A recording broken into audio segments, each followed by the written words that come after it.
dramatically and make entire cities resurface from the past. That's what happened in 2018 when the city built by a mysterious empire on the Tigris River was finally released from its water trap. Archaeologists rushed to the location as they didn't want to miss a rare chance to excavate the site and learn more about the history of the place. They believe they've found the Bronze Age city Zakhiku, founded over 3,000 years ago and fully submerged in the 1980s when a dam was built in its place. It used to be a busy hub for the Mitanni Empire for caravans on the popular trade route. It had water, which is a rarity in the area, and it was a guarantee for success. We know very little about the once powerful empire, as scientists haven't found any written chronicles in the excavated sites. That's why the archaeologists were thrilled to find an entire palace for the local ruler. Several years later, when the area became free from the water again, they found some fortifications to protect the city from foes. The highlight of their expedition was finding a huge public storehouse for trade goods and harvests, piles of wheat and barley, and imported metal and wood.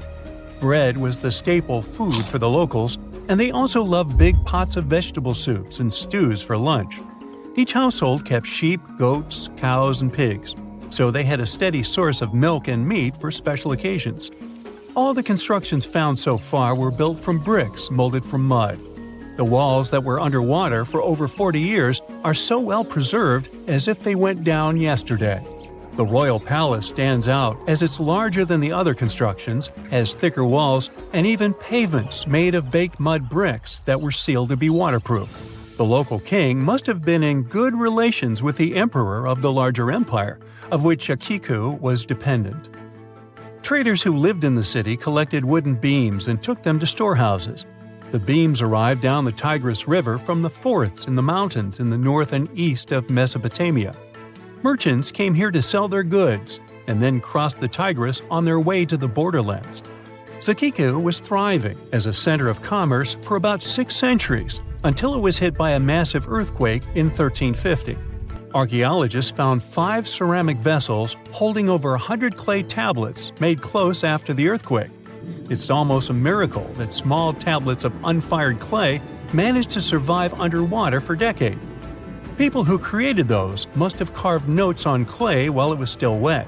They wrote about anything, from newly stored harvests to notes for other kingdoms. Then they would let the message dry in the sun. Scribes even had to learn a different language so that everyone outside the city could read it. Scientists believe the tablets they found used to be part of a private archive. They hope to decipher the notes to learn more about the history of Zakhiku and the whole empire after the terrible earthquake. The damage to the buildings was so enormous that it was impossible to restore Zakhiku to its former glory, and if there had been any survivors, they must have left the city. Several decades later, the Assyrians, who also lived in Mesopotamia, settled here. They built their houses on the ruins of the abandoned city and used whatever structures they could find from the previous residents as outer walls. But they stayed here only for 50 years, then decided to build a new capital on more fertile soil to make some good cash from agriculture. Archaeologists working in Zakhiku had to halt excavations when the water levels went back up and covered the city. They sealed the ruins in tight-fitting plastic sheets and put stones and gravel on top. They hope it will help protect the priceless site from water erosion and prevent it from disappearing again. They realize how important water from the dam is for the region, but if it recedes again, they say they'll definitely continue the excavations. There was a bustling community in today's Taklamakan Desert in China around 1,600 years ago. It lived along the Nile River, which ran through the desert for miles and got its water from the melting snow in the mountains. After 3 years of work in the area, archaeologists and scientists managed to dig up 8 tombs in the desert. Thanks to the desert heat, the clothes and artifacts inside them were almost as good as new. The people who wore those must have lived in the ancient city of Naya. Naya used to be part of a prosperous kingdom at the heart of the Silk Road trading route and had a population of over 3,000 people. Then, desert sands went rogue and swallowed the city whole. Archaeologists only found the ruins of Nija in the early 20th century. Scientists from different countries have tried to solve its mysteries. It looks like the tombs discovered at the end of the 20th century belonged to the wealthy. There were some expensive items inside: a quiver and bow, metal arrowheads, gold earrings, and a glass bead necklace, a lacquer box with a comb, makeup, and a sewing kit in one of the tombs. There was also some silk of top quality, and even the bright colors like green and yellow haven't faded on it. The fabric also had Chinese characters with quotes from historical books, which helped scientists identify the period in which it was made.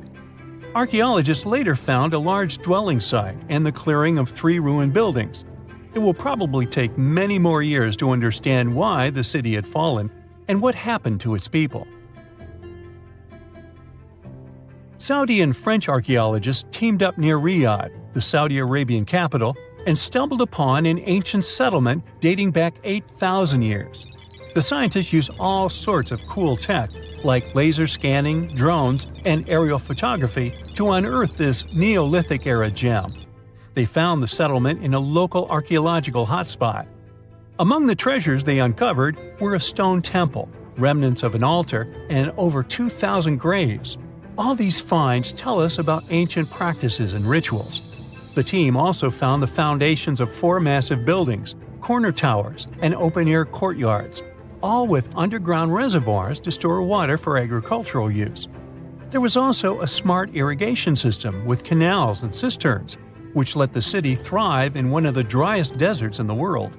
Rock drawings etched into the nearby mountain depicted the daily life of the locals. The excavations have been going on in the area for over 40 years, and scientists still keep finding new artifacts to answer more of their questions.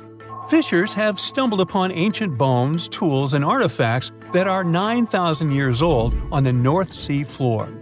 British and Dutch archaeologists and paleontologists rushed to see the finds as they were hoping it could be evidence of the submerged Doggerland.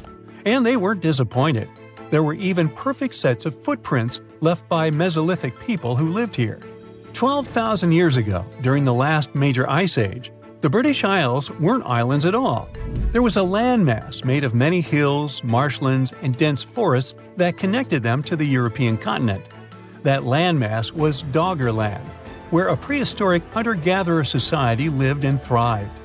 But then, the sea level started going up at the speed of 3 to 6 feet a century as glaciers were slowly but surely melting. The locals had to move to areas that today belong to England and the Netherlands. Experts decided to learn more about the history of Doggerland, using data from oil companies working in the North Sea. So far, they've created digital models of what the area of 18,000 square miles might have looked like before it vanished beneath the waves. They still need to analyze samples of ancient insects and plants and the DNA of animals to get a full picture. If you walk through this small stone doorway in Hierapolis, Turkey, you might never come back alive. Back in ancient times, people thought it was some sort of portal to the underworld. Romans would go in carrying perfectly healthy bulls, but after a few minutes, they would watch these animals collapse as if hit by some mysterious force. But what's even weirder is that nothing happened to people. They could walk in and out just fine. Now, recent studies might have an answer for these eerie happenings, and it all has to do with people's heights. The gate, known as Plutonium, named after Pluto, the deity of the underworld, is a stone doorway leading to a small 32-square-foot cave. But the real danger is what is going on beneath it. Hierapolis is a super active geological area, and there's a big crack under the city that constantly emits volcanic carbon dioxide, which comes up as a visible mist. During the day, the sun dissipates the gas. At night, the gas forms some kind of a carbon dioxide lake on the sheltered arena floor. At dawn, you need to get out of there before it's too late. This whole place can turn particularly life-threatening right before the sun rises, when the carbon dioxide concentration, about 15 inches above the arena floor, reaches 35%. That means birds, bulls, and even humans can suffocate and pass away in just a couple of minutes. But there is a scientific reason that explains how Romans could get out of there unharmed. The carbon dioxide concentration drops quickly with height. So animals perished while their handlers, being taller and standing up, could walk out and breathe safely. Most people can't stay inside the Begarn fort after sunset. This 16th-century fort, located about 146 miles from Delhi, is known as one of the most haunted places in India. During the day, the area is bustling with visitors who can walk through the main gate of this once grand fort city and check out the ruins of temples and palaces.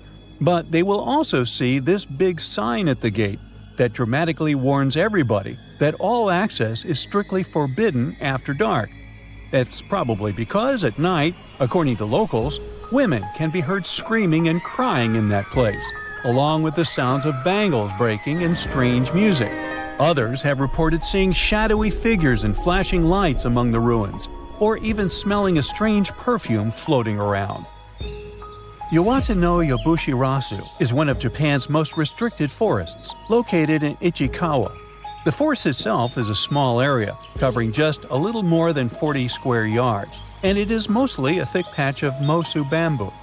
Its location next to a parking lot and modern buildings makes it seem less intimidating, but don't be mistaken by its appearance.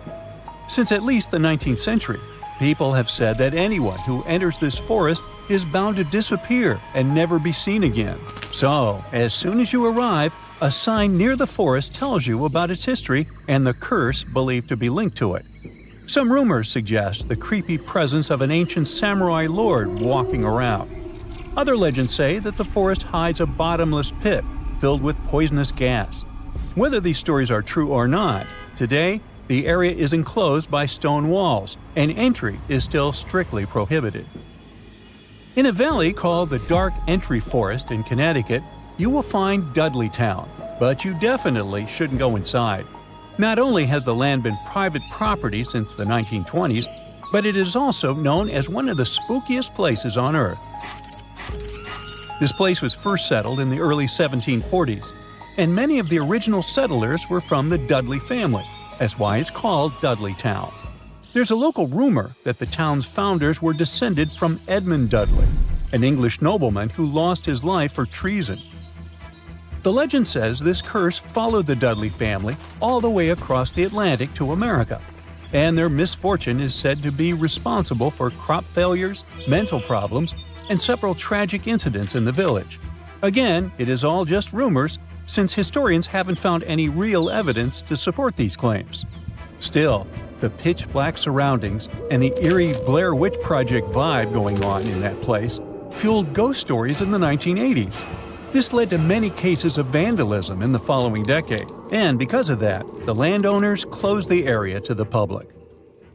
This old abandoned building used to be the fancy palace of King Farouk's family, who was the penultimate king of Egypt back in 1936. After his family members passed away, the palace was turned into a morgue. Locals say that today, the whole place is super creepy and off-limits. Some people have reported seeing light bulbs flicker and shadows move around, making strange noises. Once, a group of kids allegedly went inside and totally freaked out when they found all the doors had suddenly disappeared, leaving them in complete darkness. They had no choice but to start screaming for help. This Hawaiian island has been off-limits to people for over a century. It's called Ni'iau and is the smallest inhabited island in Hawaii, covering around 69.5 square miles. It has around 84 residents. The island doesn't have cell phone service, paved roads, or power lines, just solar panels for electricity. A single family has privately owned the island since 1864, when a Scottish farmer bought it for $10,000, which would be around $250,000 today. The island has stayed in the family, passing down to its descendants, the Robinsons. They have kept it private ever since, so access is highly restricted and basically by invitation only. The Erdstall tunnels are a network of about 2,000 mysterious underground passageways mainly found in Central Europe, especially in Austria and Bavaria. These tunnels are usually narrow and cramped, often just wide enough for one person to squeeze through at a time, and they are believed to date back to the Middle Ages, as far back as the 12th century. What's really puzzling about these tunnels is their purpose. Despite a lot of research, nobody really knows why they were built. There is a theory that they were used for storage, but since many of them are below the water line and occasionally get filled with water, that doesn't seem very practical. These tunnels have very light, almost claustrophobic sections and sudden drops, which doesn't seem practical for other straightforward uses like escape routes, hiding places, or even spiritual purposes. To make things even more mysterious, there is a complete lack of artifacts, which makes it even harder for researchers to figure out what these tunnels were really for. Since 2019, adventurous people can get arrested if they try to climb this rock. Uluru, also known as Ayers Rock, has been off-limits because it is now considered a sacred site for local communities. But the fact that it is also extremely dangerous probably played a big role in the decision to close it off to visitors. This rock is 1,142 feet high, which is about the height of an 80-story building. The climb to the summit can be very slippery, and high temperatures, which can hit 116 degrees Fahrenheit in the summer, have led to people passing away from dehydration and heat-related issues. Something even creepier happens at the top of the rock right after storms. When it rains, small tadpole-like crustaceans called shield shrimp hatch in temporary waterholes and rock pools on top of Uluru. These extraterrestrial-looking creatures are about 3 inches long, and they spread their super-resilient eggs everywhere. When enough summer rain comes, they hatch and go wild, feeding on microorganisms and bacteria in the water. How these strange creatures end up in the fleeting pools on top of Uluru is still unclear, but the most likely explanation is that their eggs might travel there with the wind. Hey, if you think Stonehenge is one of the oldest stone monuments ever, well, let me introduce you to Göbekli Tepe. Buckle up, we gotta travel to Turkey to meet this really old guy. Yeah, he's too old to travel. Jokes aside, Göbekli Tepe, an archaeological site located in southeastern Turkey that dates back to the Neolithic period, around 10,000 BCE. It's considered to be one of the oldest and most significant archaeological discoveries in recent times. The site consists of a series of circular and rectangular structures made of stone pillars. Yeah, it does look like its younger brother Stonehenge. Some of those pillars are decorated with intricate carvings of animals and other symbols. Now, you maybe wonder, hey, why on earth did they make such a fascinating building? What was its purpose? Sorry, I got no answer for that. The purpose of the site is still unknown, but it is believed to have been a ceremonial center for the ancient people who lived in the area. The discovery of Göbekli Tepe has challenged long-held beliefs about the development of human civilization, as it suggests that complex societies may have emerged much earlier than previously thought. Okay, pack your stuff, our travel's just started. Next destination, Masada. It's an ancient fortress located in Israel on a plateau overlooking the Dead Sea. Hey, look at that view, spectacular, huh? It was built by King Herod the Great in the 1st century BCE, and it was very smartly built. Within the fortress, there were various facilities such as storehouses, barracks, a palace, and a set of cisterns capable of holding approximately 40,000 cubic meters of rainwater. People living there believed that the collected runoff from a single day's rainfall could provide sustenance for over 1,000 individuals for a period of 2 to 3 years. Access to the fortress was limited to 3 steep and winding paths leading up to fortified gates. Still, at one point, the fortress was occupied by people who had fled Jerusalem after the city was captured by the Romans. They held out against the invaders for several months, but eventually they were defeated. But these guys didn't surrender. The story of Masada has become a symbol of resistance and bravery. Today, Masada is a popular tourist attraction and a UNESCO World Heritage Site. The next flight is going to be short. We're popping over to Egypt to see the Karnak Temple Complex. It's a vast ancient Egyptian temple complex located in the city of Luxor, Egypt. It was built over a period of 2,000 years and covers an area of more than 200 acres. The complex is dedicated to the worship of the deity Amun-Ra. Wait a minute, that should be Amun-Ra, and it was one of the most important religious centers in ancient Egypt. The Karnak Temple consists of several temples, chapels, and other buildings, including the Great Temple of Amun, the Temple of Khonsu, and the Temple of Ptah. Ptah! The Great Temple of Amun is the largest and most impressive temple in the complex, with massive columns, statues, and other decorations. One of the most famous features of the Karnak Temple complex is the Avenue of Sphinxes, which is a long avenue lined with Sphinx statues that leads from the entrance of the complex to the Great Temple of Amun. Another notable feature is the Hypostyle Hall, which is a massive hall with 134 columns that are over 70 feet high. The Karnak Temple complex is a popular tourist attraction and a UNESCO World Heritage Site. It's considered one of the most important archaeological sites in Egypt and provides a fascinating glimpse into the religion and culture of ancient Egypt. Hey, we can't hop on the next flight and leave Egypt until we see the Pyramid of Djoser. It has another name, by the way. It's also known as the Step Pyramid. This ancient Egyptian site is located in Saqqara. It was built during the 27th century BCE for the pharaoh Djoser by his architect Imhotep, who is considered one of the most important figures in Egyptian history. People believe this pyramid is the first monumental structure built entirely of stone and is an important example of early Egyptian architecture. The pyramid originally stood at 203 feet tall and was surrounded by a complex of buildings and courtyards. It was constructed in 6 layers, each smaller than the one below it, giving it the distinctive step-like appearance. The pyramid was used as a burial place for Pharaoh Djoser and was surrounded by a vast necropolis that contained the tombs of many other important officials. The Grateful Dead? The Pyramid of Djoser has several renovations and additions over the centuries, including the addition of a limestone casing that covered the original step structure. However, much of the pyramid was destroyed over time, and today only the central core remains. Despite this, it remains an important archaeological site and a popular tourist attraction in Egypt. Alrighty, we're ready to move on. There's one more pretty recent discovery we gotta see today. The Tower of Jericho was only discovered during excavations in the 1950s and 60s. It's an ancient stone tower located in the city of Jericho in the West Bank. Just like Göbekli Tepe, this one is believed to be one of the oldest stone structures in the world, dating back to approximately 8000 BCE. The tower stands at over 28 feet tall.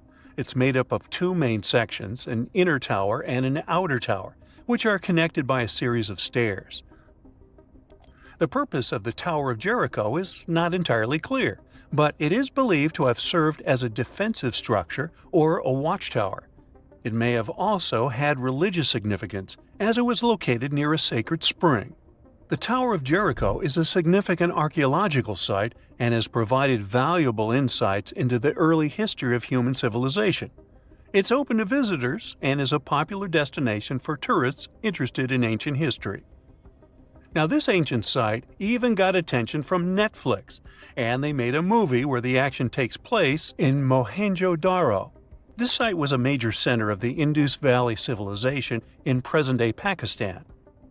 Mohenjo-Daro was one of the largest cities of the ancient world, with a population estimated to have been around 40,000 in its peak. Trust me, that must have been a crazy megalopolis back then. The city was notable for its advanced urban planning, with sophisticated drainage and sanitation systems, and its impressive architecture, including the Great Bath and the Granary. Mohenjo-Daro was abandoned around 1900 BCE, and its ruins were only rediscovered in the 1920s. Today, it is a UNESCO World Heritage Site and an important archaeological site for the study of ancient South Asian civilization. We're heading to a teeny-tiny country that has quite an impressive history. Welcome to Malta. The Tsigansia Temples are a Neolithic site located on the Mediterranean island of Gozo. They're probably one of the oldest freestanding structures in the world, dating back to around 3600 to 3200 BCE. The temples consist of 2 megalithic structures, each with multiple rooms and altars. The name Tsigantia means giant tower in Maltese, as people believe that only giants could have built such massive structures. The temples are believed to have been used for religious purposes and are considered to be an important example of prehistoric architecture. They were added to the UNESCO World Heritage List in 1980. Well, you must be pretty tired, but there's one more place we gotta visit today. Our plane is already landing in Armenia, and we're here to see the Temple of Garni. Look, this one is well preserved. This temple dates back to the 1st century CE. It was built by King Tiridates I as a dedication to the sun deity Mir. Sadly, the temple was destroyed in the 17th century during an earthquake, which is quite a common thing for this area, but it was later reconstructed in the 20th century. Today, it's a popular tourist attraction and is also listed as a UNESCO World Heritage Site. We're in the Caribbean, and these are the Taino people. Scientists have long believed that they were the first inhabitants of the Greater Antilles, and those people were roaming the Isles long before Columbus discovered this place. However, a recent discovery showed that there were some other peoples living there. These guys are called the Archaic people, and they are now known for being good at using stone tools. They've used a whole bunch of polished tools, such as hammers, axes, and whatsoever. We still haven't found out how they managed to invent and produce all those tools without special equipment. Scientists are now looking for a sort of necropolis, or a similar archaeological site, to find out more about these people. Another curious settlement was found a couple of years ago, not far away from Florida.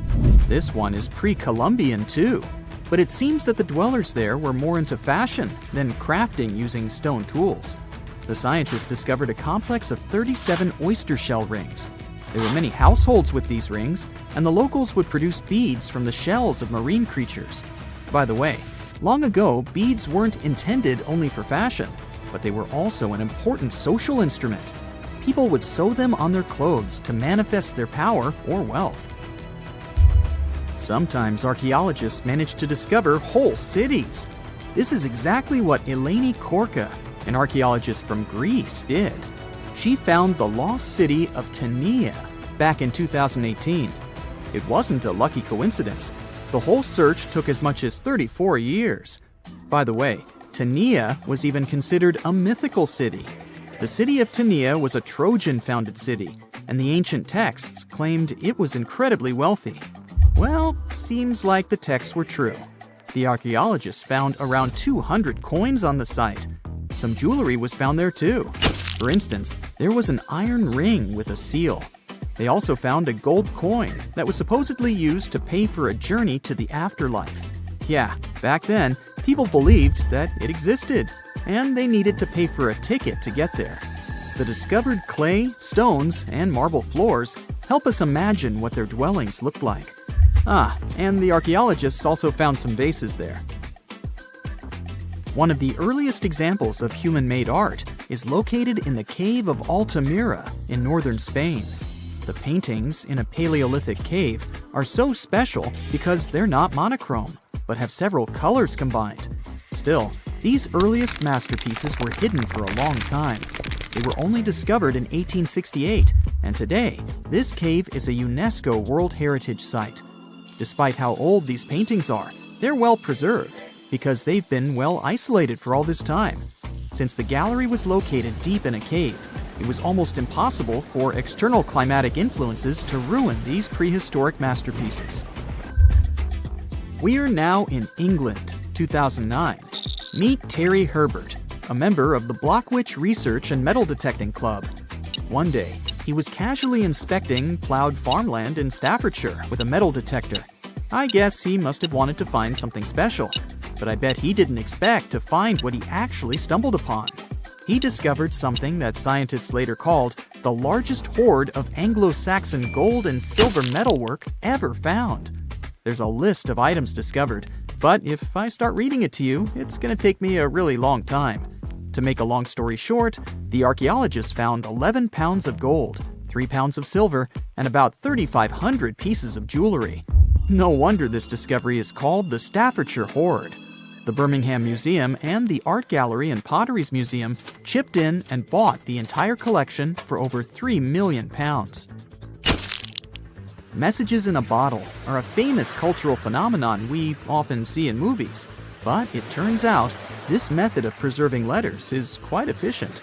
This is proven by the Dead Sea Scrolls. Back in the 1940s, Bedouin shepherds discovered 7 scrolls contained in clay jars in a cave. These scrolls were determined to be around 2,000 years old. But these manuscripts were only the beginning of a number of great discoveries. The Bedouins sold these manuscripts, but people continued finding more. The last discovery took place in 2021, and who knows, maybe there's more to find. Another piece of art recently found in a cave was a painted shell. This fossil was discovered in northern Italy, and scientists believe such fossils were collected by Neanderthals. This find is curious for a reason. Neanderthals are believed to have been quite primitive, but this shell proves the opposite. Back in 2004, Robert Muckle, an archaeology professor, heard about a peculiar site hidden in the forest of the North Shore Mountains of British Columbia. Robert knew that a few old cans and a saw blade had been found there. This place was believed to be a sort of logging camp, but a thorough excavation that took 14 years to complete revealed something different. Turns out, it wasn't a logging camp, but a long-lost Japanese settlement. The archaeologists found around 1,000 items, such as white and blue rice bowls, teapots, pocket watches, sake bottles, and buttons. The ceramics weren't that well preserved, so they only discovered hundreds of fragments.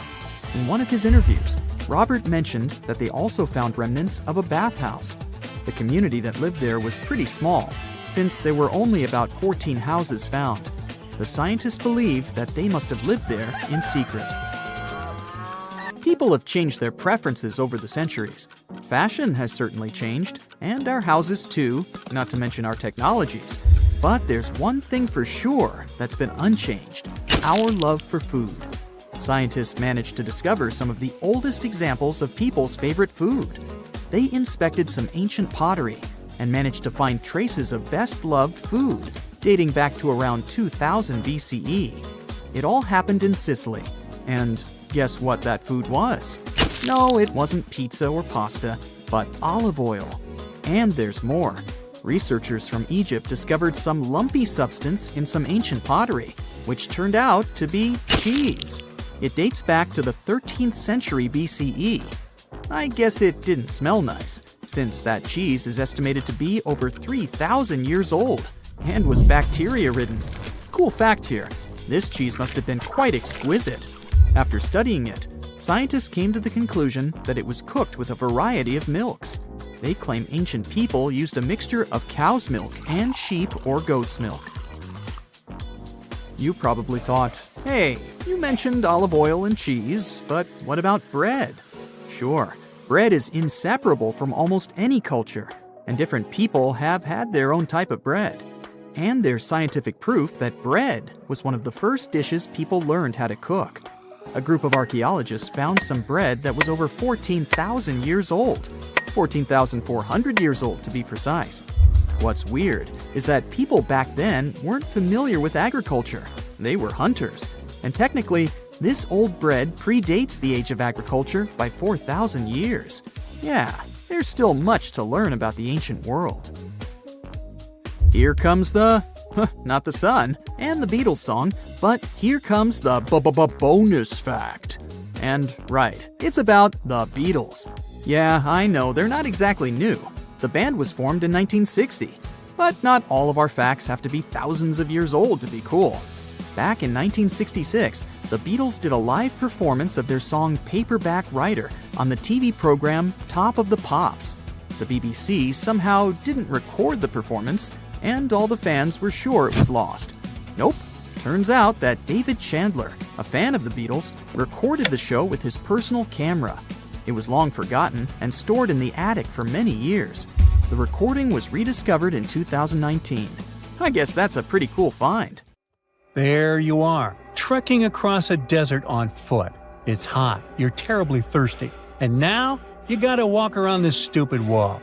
Wait, a wall in the middle of a sandy, lifeless nowhere? Exactly, a wall in the northern Saudi desert. Archaeologists have just made a super exciting discovery. And what they found was not just a single wall. No, it was a whole ancient walled city that might date back to 2400 BCE. They think this place was home to around 500 people and could have been used for 1,000 years. This discovery is groundbreaking. It means that the area could have been way more advanced than anyone expected. The city was well organized, with different zones for living, towers and strong walls for protection, and different sections for all kinds of daily life. This ancient city, now called Al-Natta, was basically an oasis town, and it's great since it can give us a peek into what life might have been like in this desert thousands of years ago. Apparently, they had clearly separated areas, like residential sections, a cemetery, farmland, and even a town center. This oasis city, found in the Khaybar area, is the first big organized settlement from the 2nd or 3rd millennium BCE that researchers have uncovered in northwestern Arabia. The first surveys show that this town, which covered about 6 acres, had several districts, including the residential area, the cemetery, and the legal one, with courts. The houses were set up in neat rows, all connected by small roads. Those streets kept the residential area separate from the rest of the town. Back then, most people in this region were nomadic herders, always moving around. But archaeologists have been sure that during the Bronze Age, northwest Arabia had small walled towns and oasis centers scattered across it. These connected oasis towns were unique, offering secure places for people to live, store goods, and trade. They started showing the beginnings of urban planning, which hints that people of that time were already starting to settle down and organize communities more seriously. The research team estimated that there were about 50 homes in Al-Natta, but that number could go up to 70 as they keep digging. They think that a few hundred people lived there, and probably one of the coolest things is that some houses went up to 3 stories tall. Built on a slope near a couple of major trade routes, this city was set up in a prime spot. Now, one of the most impressive things about this place is its water supply. The oasis had springs and aquifers, which are underground water sources, and such conditions were perfect for farming. Those water sources meant residents could grow their own food, making the town self-sufficient. The outer walls probably helped control who could enter the town and get access to its resources. This settled way of life was an impressive shift from nomadic living to a more agro-pastoral lifestyle, which means a mix of farming and herding animals. Another find that supports this theory is a bunch of tools like grinding stones, mortars, and pestles discovered inside the town. People there must have ground grains and prepared food. They had a diet of cereals, meat, and milk from animals they raised themselves. These astonishing findings show that the inhabitants of the town could easily feed themselves and were surprisingly advanced for that time. Thanks to better access to Saudi Arabia in the past couple of decades, archaeologists now have a much clearer picture of what life there was like thousands of years ago.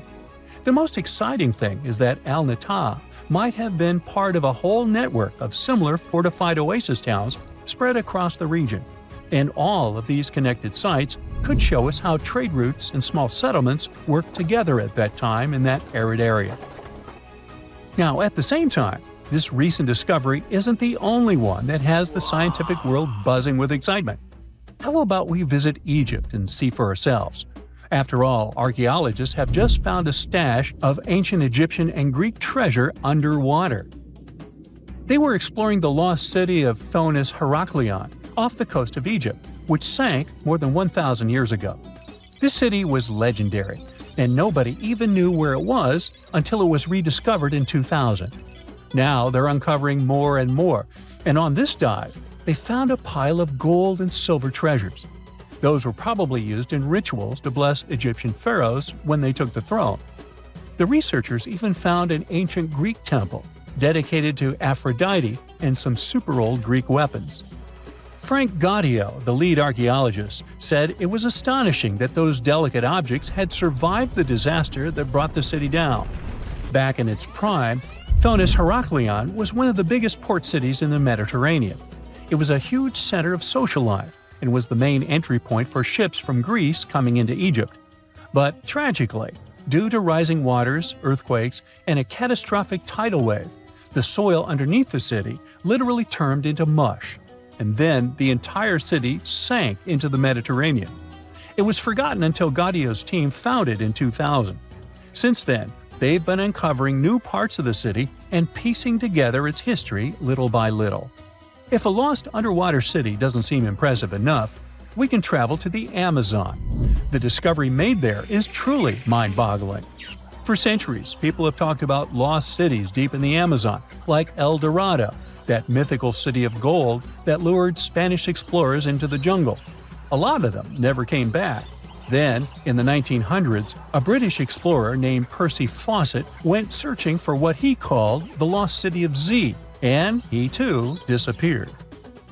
But now, finally, scientists have actually found proof that those lost cities in the Amazon were real all along. A team of scientists use a tech called LiDAR, which basically allows you to see through thick jungle from above by bouncing light beams off the ground. They flew over the jungle in Bolivia in a helicopter about 650 feet up and mapped out those hidden ancient cities. What they found were ruins of a huge urban settlement built by the Kasarabi people who lived there from 500 to 1400 CE. And it wasn't just a couple of buildings here and there. No, the LiDAR maps revealed massive urban centers, pyramids, platforms, roads, canals, and causeways, all carefully laid out. Turns out the Amazon wasn't just an untouched jungle. It was once home to big, complex cities. A scientist from the German Archaeological Institute explained that Europeans had long ignored the possibility of ancient Amazonian cities, but the LiDAR maps showed they were wrong.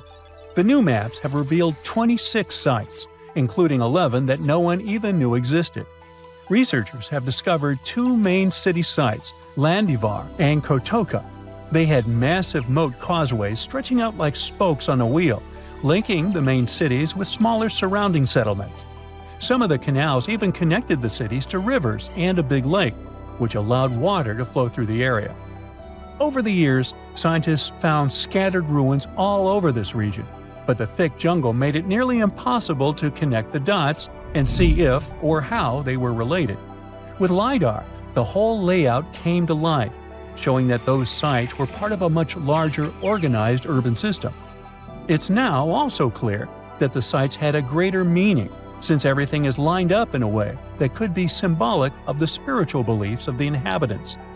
The Kasarabi culture isn't as famous as the Maya, but they had a thriving society in an area that faced huge challenges, like yearly flooding. And although the nearby Andes had their own monumental sites, the Kasarabi were doing something absolutely unique. They even had reservoirs to store water, which suggests they might have been dealing with occasional droughts, which is pretty unusual for the Amazon.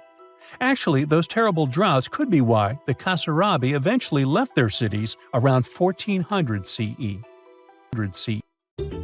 You plan to spend your summer vacation in Africa. The final destination is the Sahara Desert. It's located in northern Africa, stretching from the Atlantic Ocean to the Red Sea. You're excited to ride camels and learn about the region's rich cultures.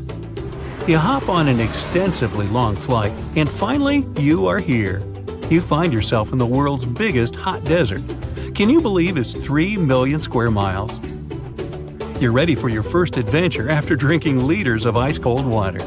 The guide gives you a choice.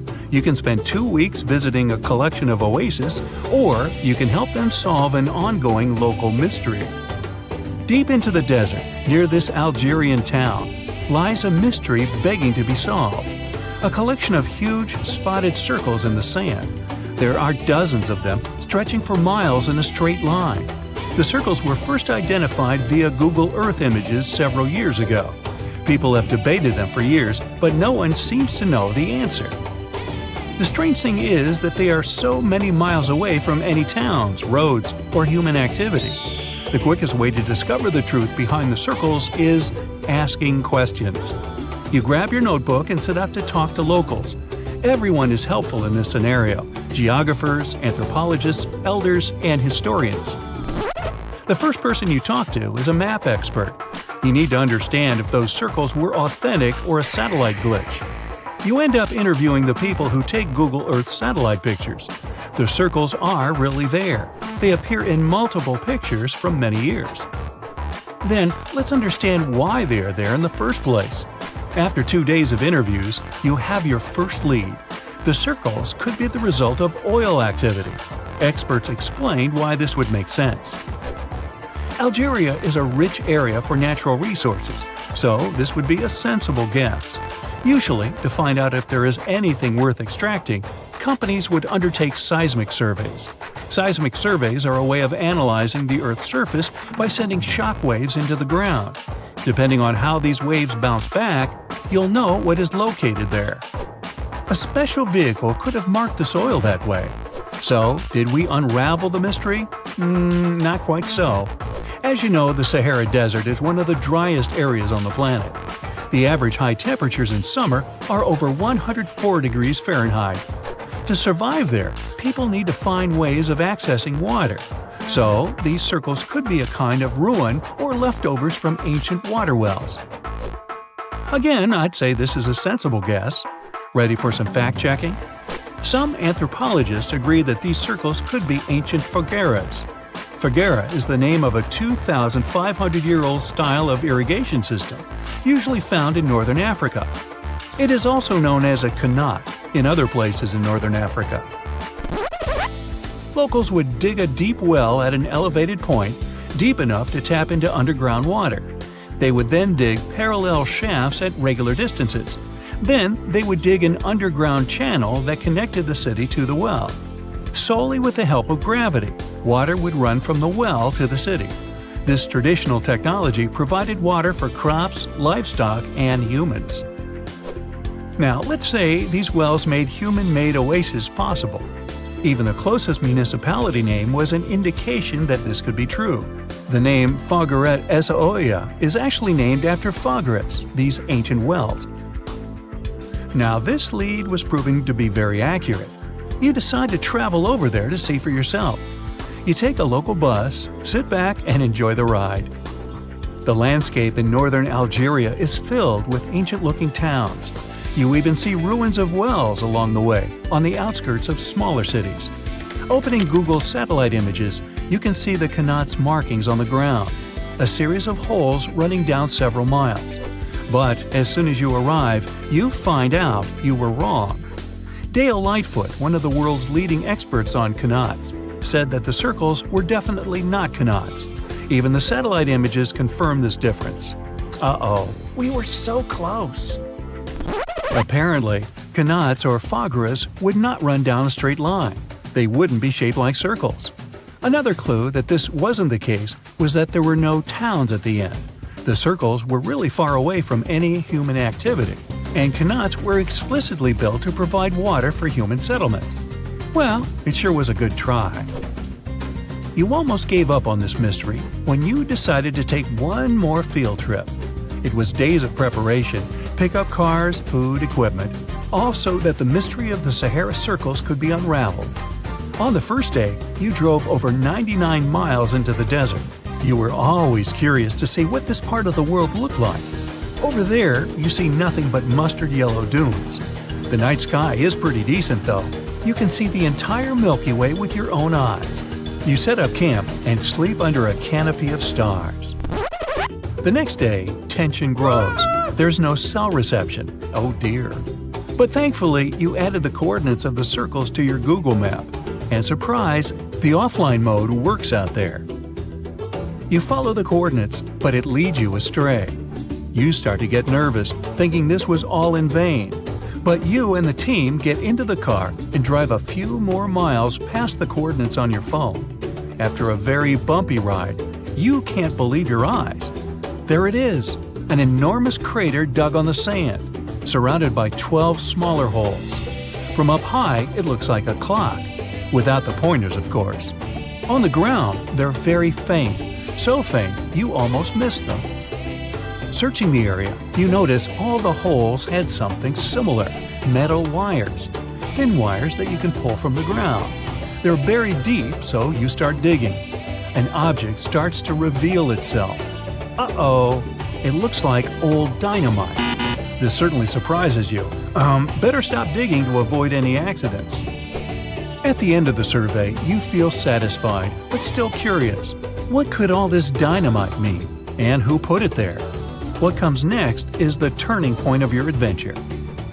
Walking back to the car, you see something shining on the ground. You approach the item with curiosity. It's round and rusty and looks like a sardine can. What's that doing here? Could this give you more clues about the circle's mystery? Just in case, you pick it up and put it in the car. Back in the city, the puzzle pieces start to reveal the story behind the Sahara circles. You bring photos and the sardine can and show them to local experts. They analyze your material and give you an intriguing verdict. As it turns out, guess number 1 was the closest one to the truth. So, what happened to the first guess? Why do we need to keep digging deeper?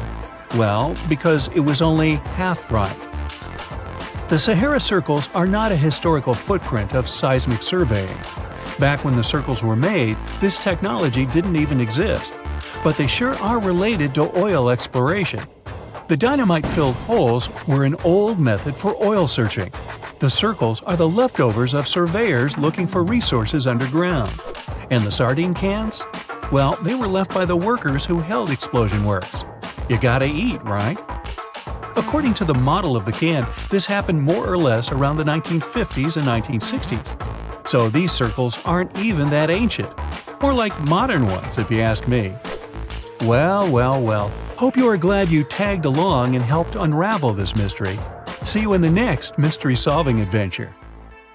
Now, history isn't just carved in stone, but these drawings on 11,000-year-old rocks might be warning us about a freaky future. Both the Mayans and the people at Göbekli Tepe made big predictions about humanity's future. What's eerie is that despite being hundreds of miles and years apart, they used similar symbols. Now, let's get one thing straight. Ancient civilizations often depicted their deities as humanoids. You'll find humanoid representations of celestial beings in ancient Egypt, but also in pre-Columbian societies from the Americas. For example, Aztecs had an important deity they called Quetzalcoatl. He was related to the wind, Venus, and the sun. In some ancient Aztec art, he's depicted carrying a tiny handbag. The shocker is that a very similar winged figure was represented by the Assyrians. Now, it's already odd that they chose similar forms to represent their gods, even though these civilizations didn't have any contact with each other.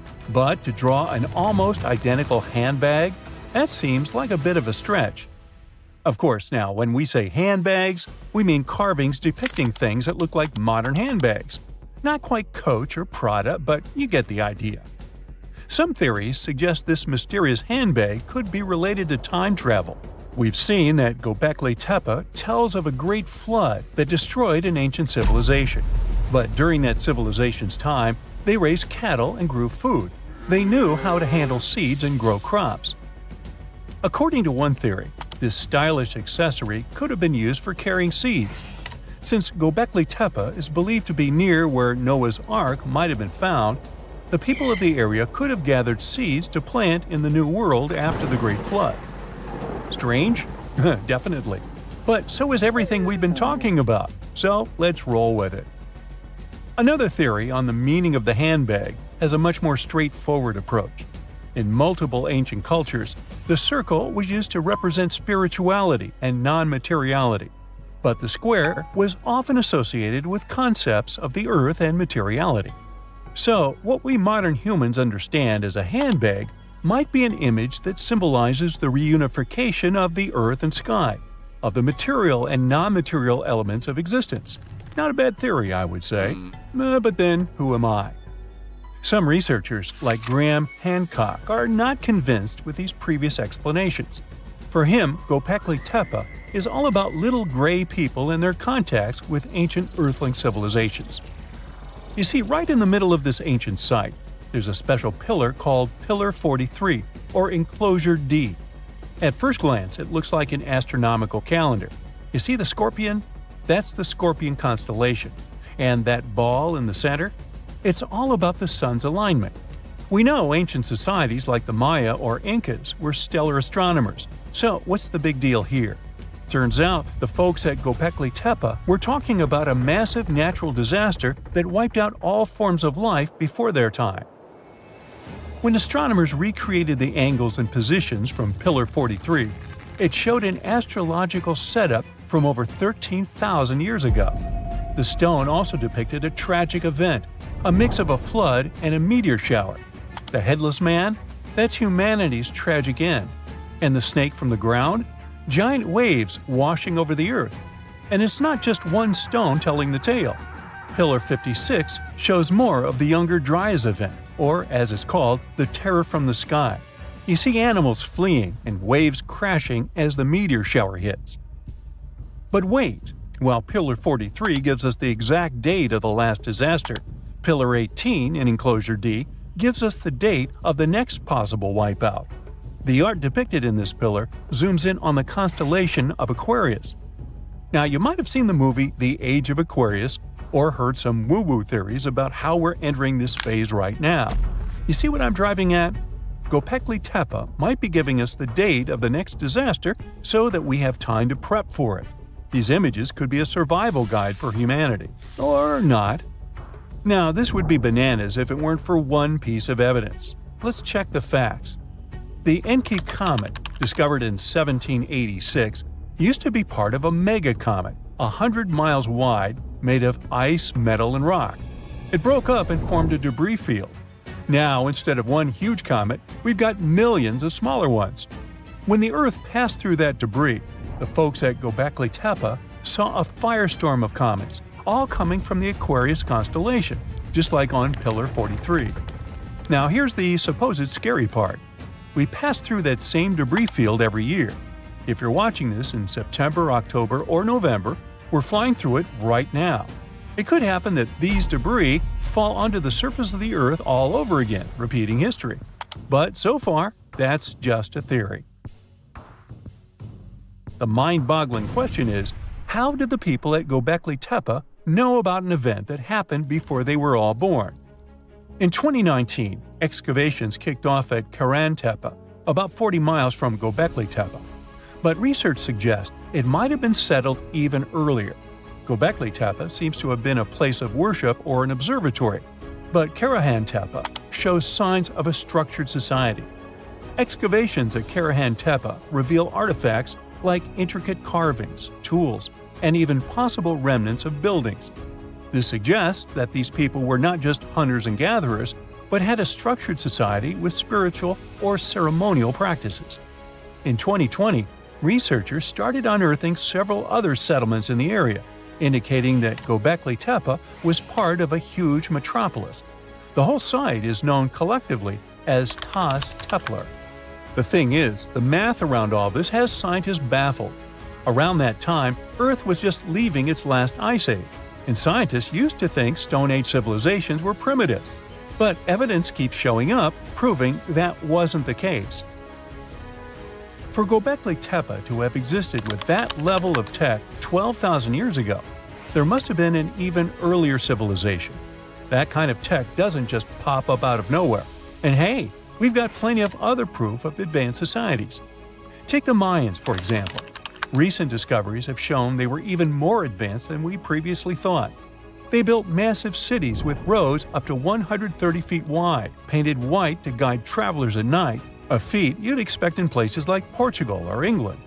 These roads, sometimes elevated over swampy ground, formed a network of over 964 settlements, like a giant spider web.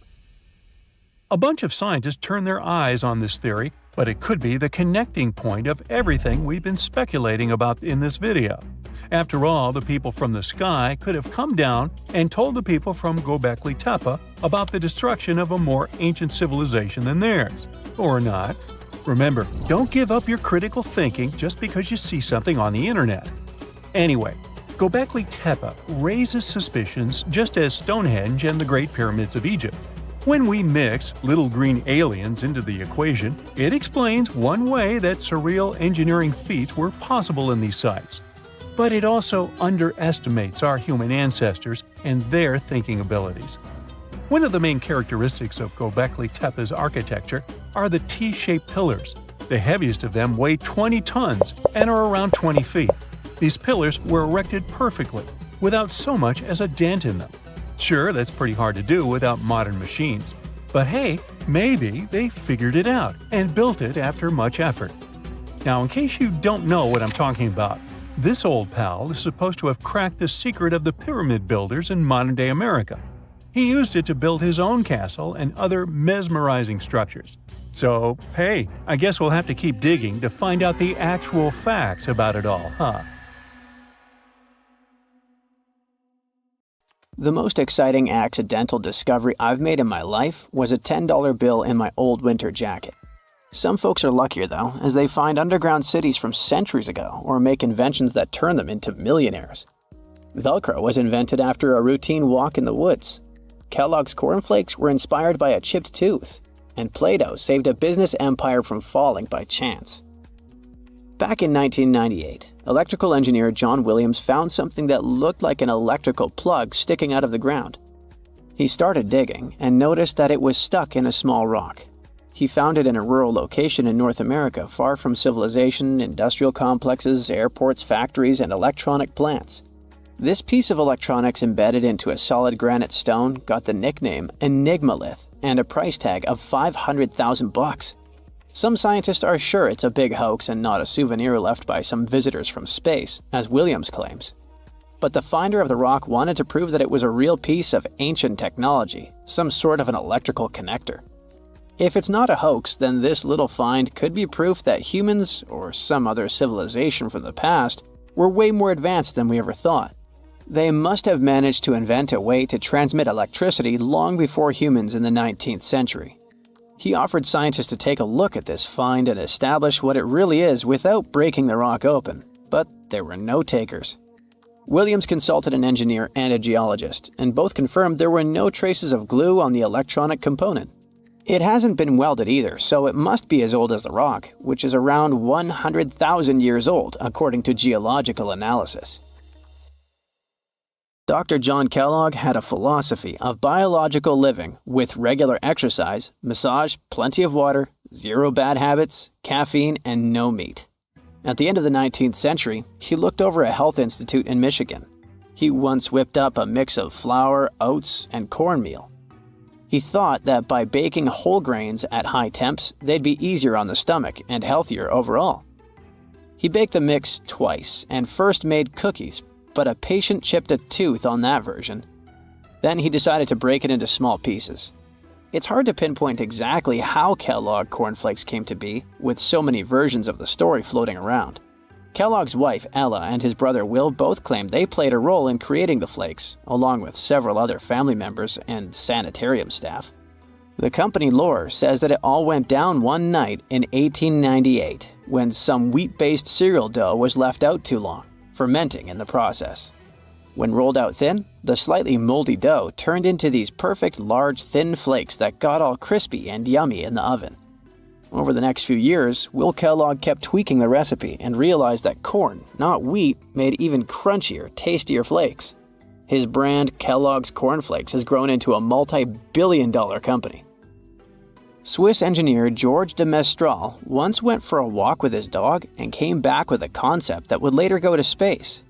Once they got back from the woods, de Mestral noticed that his pants and his dog's fur were covered in the tiny barbs of the cocklebur plant. He examined the burrs under the microscope and noticed that they were shaped like tiny hooks that stuck to loops on clothes and fur. He decided to recreate that natural tech to design an extra strong fastener, one with many practical uses. He was testing different materials for his invention for so many years and finally settled on nylon. He also needed to design a special type of loom that could weave the fibers in the right size, shape, and density. It took de Mestral a total of 14 years until he introduced the world to Velcro, which means velvet and hook in French. De Mestral was hoping his invention would replace the zipper on clothes, but the fashion world found Velcro cheap-looking and unattractive.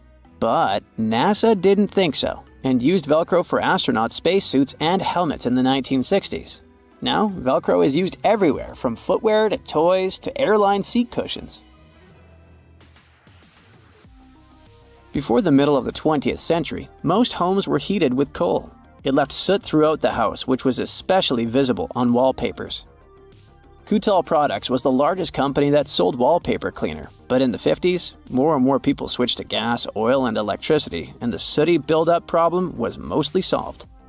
The owner of Kutal Products was trying to save his business. Meanwhile, his sister-in-law read that wallpaper cleaner could be used to make holiday decorations. She worked as a nursery school teacher, and modeling clay was pretty hard for her students to handle, so she decided to test this material for molding into different shapes, and it works out just fine. She told her relatives about the discovery and suggested a name for it: Play-Doh. The Kutal company was about to go bankrupt, so it was a great alternative for a new business. Soon enough, Macy's and Marshall Field got interested in the new toy and started selling it. Play-Doh was originally only in one color, white, but soon expanded to red, blue, and yellow. They also made several changes to the original recipe, but the mixture is still mostly the same as when it was used to clean wallpapers. An urban legend says that if you take all the Play-Doh compound ever made and put it through their Fun Factory playset, you'll get a snake that will wrap around the planet 300 times. A man in Turkey was renovating his home when he knocked down a wall in his basement with a sledgehammer. He found a tunnel behind the wall that led to an ancient underground city. The tunnel led to more tunnels and then halls and chambers. It turned out to be a whole underground complex with 18 stories and without a single inhabitant, abandoned a long time ago. It was the city of Zakhiku, built thousands of years ago, a home for up to 20,000 people. Whoever built it had great skill, and it's rather easy to build tunnels out of the soft rock, but cave-ins are a big risk. None of the floors at Zakhiku have ever collapsed. The city had a complex ventilation system with over 15,000 shafts. The upper levels had the best ventilation and were used for living and sleeping quarters. The lower levels were mainly used for storage, but they also had a dungeon. In between, there were room for domestic animals, a school, a convent, and small churches. John Martin, a forestry professor, was out exploring a forest in Wisconsin one night. He was shining a UV flashlight up into the canopy to spot lichens, fungi, plants, and frogs that glow under the UV light. Then suddenly, he heard a flying squirrel chirping at a bird feeder, pointed the flashlight at it, and saw it light up pink. The professor told his colleagues about it, and they decided to investigate further. They checked out some flying squirrel skins at museums to see if this pink glow is a common thing among them. It turns out that almost all of the flying squirrel specimens they looked at had the same pink fluorescence. Non-flying squirrels didn't glow at all. Other animals with fluorescence, like puffins and chameleons, glow blue under UV light. The only other mammals with fluorescent fur are around 20 species of opossum. They live in different ecosystems and have different diets. The only thing they have in common with flying squirrels is that they're all active at night. And regular squirrels prefer sunlight. There's enough ultraviolet light in low-light conditions, and nocturnal animals need UV vision. So the pink glow might have to do with nighttime perception and navigation, especially in cold and snowy conditions. Or it could be a way for male flying squirrels to attract prospective mates. It could be a sort of mimicry. Scientists found a new statue on Easter Island, inside the crater of an old volcano. They were sure they already cataloged all the moai. That's what they call those famous stone giants. But this discovery changes what we know about them. First of all, the moai were rarely alone, so we may hear about more of them in the same area. Second, it's the first moai found at the bottom of a lake. Scientists were working on a project to restore the marshland in the volcano's crater when they stumbled upon the statue. The lake that was here began to dry up in 2018. For at least 200 or 300 years, it was almost 10 feet deep, so it would be impossible for humans to build or put a statue on the bottom. Scientists think the moai are over 500 years old. It's possible that the Rapa Nui people who built them probably brought the statue here when the lake was dry in the past. The new find turned out to be slightly over 5 feet tall, which is smaller than the other statues on the island. It's a full-bodied one with recognizable features. Researchers also plan to do radiocarbon dating to find out the exact age of the statue. They don't plan to remove it from where it was found because the oldest members of the Rapa Nui community want it to stay where it is. Moai statues kept scientists puzzled for centuries. They knew that they were built as a dedication to the island's chiefs, but no one could figure out why they chose these various locations for the statues. Most of them were found along the coast of the island. Researchers from Binghamton University in New York decided to study the locations more closely and learned that it had to do with water. Easter Island has porous volcanic soil that absorbs rain easily, so there aren't enough streams or rivers and too little fresh water. Hundreds of years ago, the island's people relied on groundwater discharge to get drinking water. The water stored deep underground in rock or soil layers, called aquifers, reach a point where it flows up to the surface. When this underground water emerges near the coast, it mixes with the salty seawater, but the salt level remains low enough that the water is safe to drink. The islanders used to collect this water directly from the spots where it flowed out. And it looks like that's why they built the moai along the coast, right near their most important water source. The main bodies of most of the statues were made of volcanic tuff from a local quarry in what used to be a volcano. This material is easy to carve, but not so easy to transport. That's probably why researchers found over 300 unfinished moai back in the quarry. The rest of them stand in various locations, facing the villages. It looks like the statues were carved lying on their backs. Then, their sculptors detached them from the rock, moved them downslope, and set them in a vertical position to finish the work. When it was done, it was time to move the statue to its platform. And we're talking about moving statues that weighed around half as much as a single-story, unfurnished house without a car or any modern equipment for 3 miles. The locals must have invented some original transportation method. Scientists tried to recreate it and pulled moai replicas on wooden sleds. They thought someone would have used palm trees for that purpose, but this theory has been debunked. The most successful experiment so far was wielding ropes to rock the statue down the road in a standing position. This sounds legit, because the local Rapa Nui legends mention that the moai walked from the quarry. And of course, they needed a good road to get there. In the early 20th century, researchers Catherine Rutledge found an 800-year-old road network on the island. It was a bunch of pathways around 15 feet wide going from the quarry. She thought that those roads were ceremonial and not built just for the statues. She wasn't a famous scientist back then, so others mostly ignored the theory. Several decades later, famous Norwegian adventurer and archaeologist Thor Heyerdahl published his theory. He mentioned that the roads were there exclusively to transport the moai, and some of the statues were dropped along the way for some reason. But in 2010, researchers found that the statues reached their final destinations because they were all set on hidden platforms. The road floor was U-shaped, so pulling massive statues along them wouldn't be easy. You can still find roughly 15 miles of these roads on the island and see them from satellite images. Scientists used to believe that the Rapa Nui people made Easter Island unlivable and ruined their own civilization. But a new study that used remote sensing data and machine learning says that the island's population didn't grow too big and collapse. Instead, the islanders figured out how to live in this challenging place and kept their population small and steady for hundreds of years. Researchers found amazing rock gardens as proof for this new theory. Easter Island, or Rapa Nui, is one of the most remote places on Earth where people live. It's surrounded by the Pacific Ocean. Central Chile is 2,200 miles to the east of it, and French Polynesia is 2,600 miles to the west. The island, which is 63 square miles in size, is made entirely of volcanic rock. But the volcano stopped erupting a long time ago, so Rapa Nui's soil has lost most of the useful nutrients that lava once brought here. It's also drier than tropical islands, and its deep waters made fishing much harder for the settlers, as there's no shallow lagoons or reefs to fish in. So, the islanders came up with a smart farming method called rock gardening to survive here. They spread rocks of different sizes over the soil and planted crops like sweet potatoes and taro between the rocks.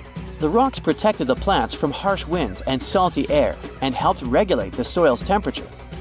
They also slowly released minerals into the soil, so it became healthier for growing food. Some islanders still use these gardens, although they don't produce a lot of food. People in places like New Zealand, the Canary Islands, and the US Southwest have used similar techniques to grow crops in uneasy environments. While scientists are solving Easter Island mysteries, the island itself is teaching them something new about how the Earth's mantle works. For years, they thought it moved like a slow conveyor belt, carrying tectonic plates along with it. But a new study by geologists from Cuba, Colombia, and the Netherlands is challenging this idea. They used a special method called zircon dating to figure out the island's age. Zircons are tiny crystals that form when magma cools, and they have traces of uranium inside that turns into lead over time. So, the scientists measured this change to tell the age of zircons. And they were shocked when they saw that some zircons were way older than expected, around 165 million years old. The island itself is only 2.5 million years old.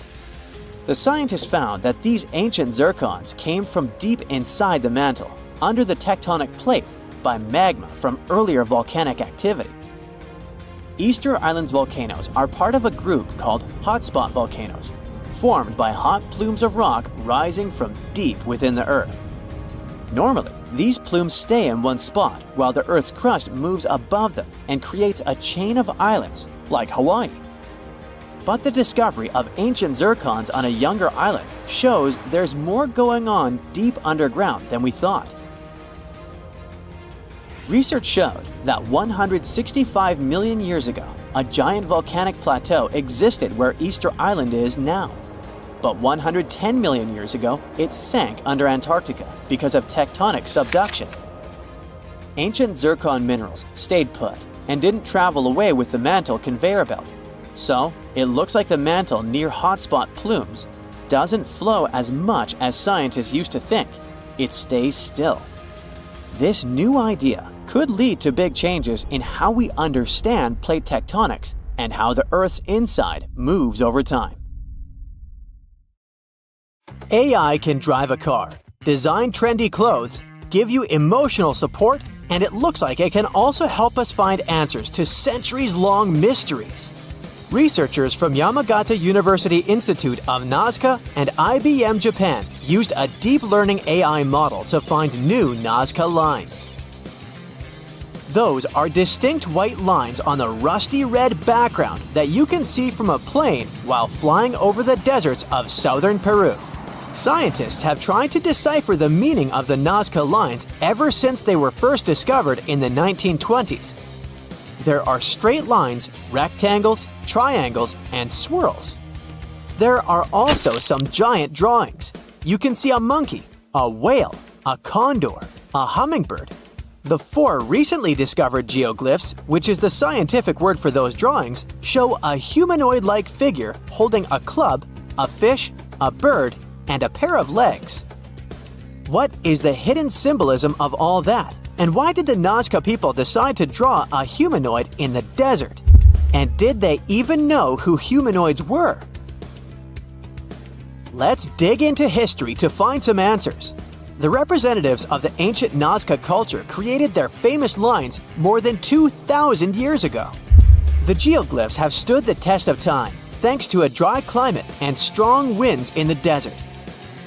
Scientists found that to form the lines, the Nazca people scraped off the top layer of pebbles, revealing the contrasting soil beneath.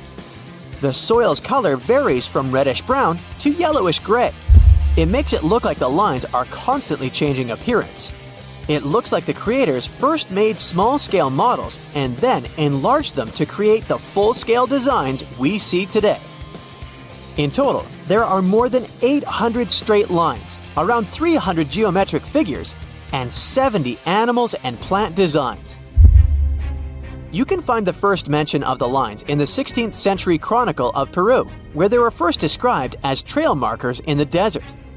Since you can't really study the lines and their symbolism from the ground, those geoglyphs only became world famous only in the 1930s.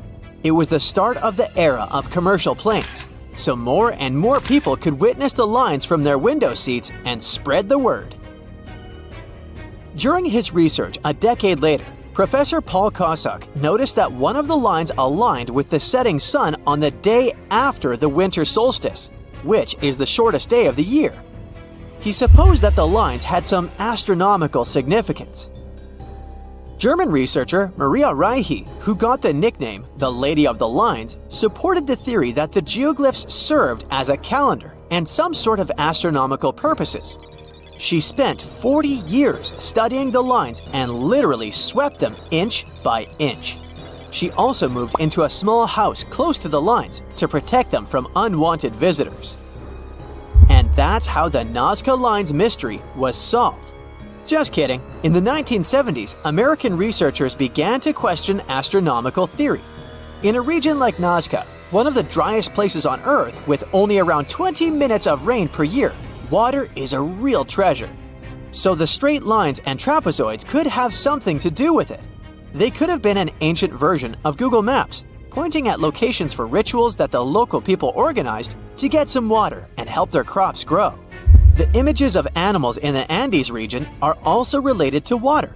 Spiders are thought to be a sign of rain. Hummingbirds symbolize fertility, and monkeys living in the Amazon mean an abundance of water.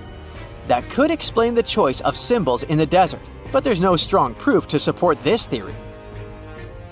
So the work on explaining the meaning of those mysterious geoglyphs is going on. In the 21st century, the Nazca Lines have become the research ground for archaeologists from Yamagata University. Masato Sakai, a professor of archaeology, together with others on the team, are using high-resolution aerial photography and drones to discover and catalog the lines. They found images of humans, camelids, birds, orca whales, cats, and snakes, most likely created between 100 before current era and 300 current era. Some of the images are around 10 to 20 feet long, and that's why they were pretty tricky to notice. The largest geoglyphs are 1,200 feet across, which is about the height of the Empire State Building. The researchers believe the Nazca Lines were a form of communication in the desert for their creators. The linear ones pointed the direction from valley to valley. The ones drawn on slopes seem to have been drawn along ancient pathways between settlements. Professor Sakai explains that discovering new lines is tricky. Some of them are so poorly preserved that it's hard to spot them in aerial photos. There are also irrigation systems and roads all across the Nazca region, and it complicates the task. And that's where AI comes in handy. The team showed it pictures of previously explored Nazca Lines so it could learn what to look for. Then, AI went through tons of footage taken from planes and satellites and also laser data from previous surveys to identify the lines scientists hadn't found before. The system works 21 times faster than humans, and it made some curious discoveries. Scientists then traveled to the locations it chose to verify the findings. In 2019, AI helped to discover a humanoid-shaped character with a rectangular head who is holding a stick and wearing a headdress. It became a real puzzle for the scientists trying to understand the creature's role in ancient society. The little guy is neighbors with another famous geoglyph. It's a hermit, which is a subgroup of hummingbirds that lives in the forested regions of northern and eastern Peru. The largest of the recently found geoglyphs is a pair of legs. It's more than 250 feet across, about 4/5 as tall as Big Ben. Could be an homage to some ancient supermodel. The fish and the bird are around 4 times smaller. Why they are where they are is still a mystery. Listing new geoglyphs isn't the only way AI is helping scientists. It's doing a lot of good for astronomy. It analyzes vast amounts of astronomical data and uses its algorithms to identify patterns, classify celestial objects, and even predict new events. For example, AI models have been developed to detect and categorize galaxies, search for exoplanets, and identify rare cosmic phenomena. It also helped analyze data obtained by the Kepler mission to discover new Earth-sized planets circling other stars. AI is also transforming the field of chemistry. Machine learning algorithms can predict chemical reactions, discover new compounds, and optimize chemical processes. All of this helps scientists save a lot of time and resources in the labs. If you've ever written a thesis, you know that analyzing vast chunks of information can take forever.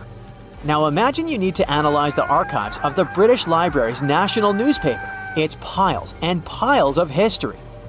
So, researchers are teaming up with the curators to develop special software that can analyze the vast amounts of data extracted from these collections. Computational linguists and historians will be able to delve deep into the past and get some insights into changes in society and culture. They'll focus on key periods and track how advancements in technology shaped various aspects of society. AI even helps in the conservation of seals. It's really expensive and challenging to monitor certain species of those cutie pies living in the sea ice zone. Using high-resolution satellites, researchers can now identify the seals in photos, which already helps. But manually counting seals across huge areas of ice is like putting together a jigsaw puzzle of a blue sky consisting of 1 million pieces. It takes a lot of patience, and different analysts come up with different results. Machine learning algorithms can be trained to recognize and distinguish seals in satellite imagery and count them automatically.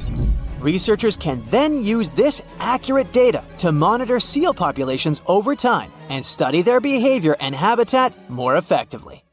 You're heading to Spain with a team of archaeologists to try to find some ancient artifacts. You get lucky and uncover one of the greatest treasures of the Iberian Bronze Age. Iberian refers to the Bronze Age culture of Portugal and Spain. So you find and unearth coins, jewelry, vases, vessels, and 2 pretty strange items. One is something like a part of a scepter, and the other resembles a bracelet. And you know what's strange about them? They're connected with space.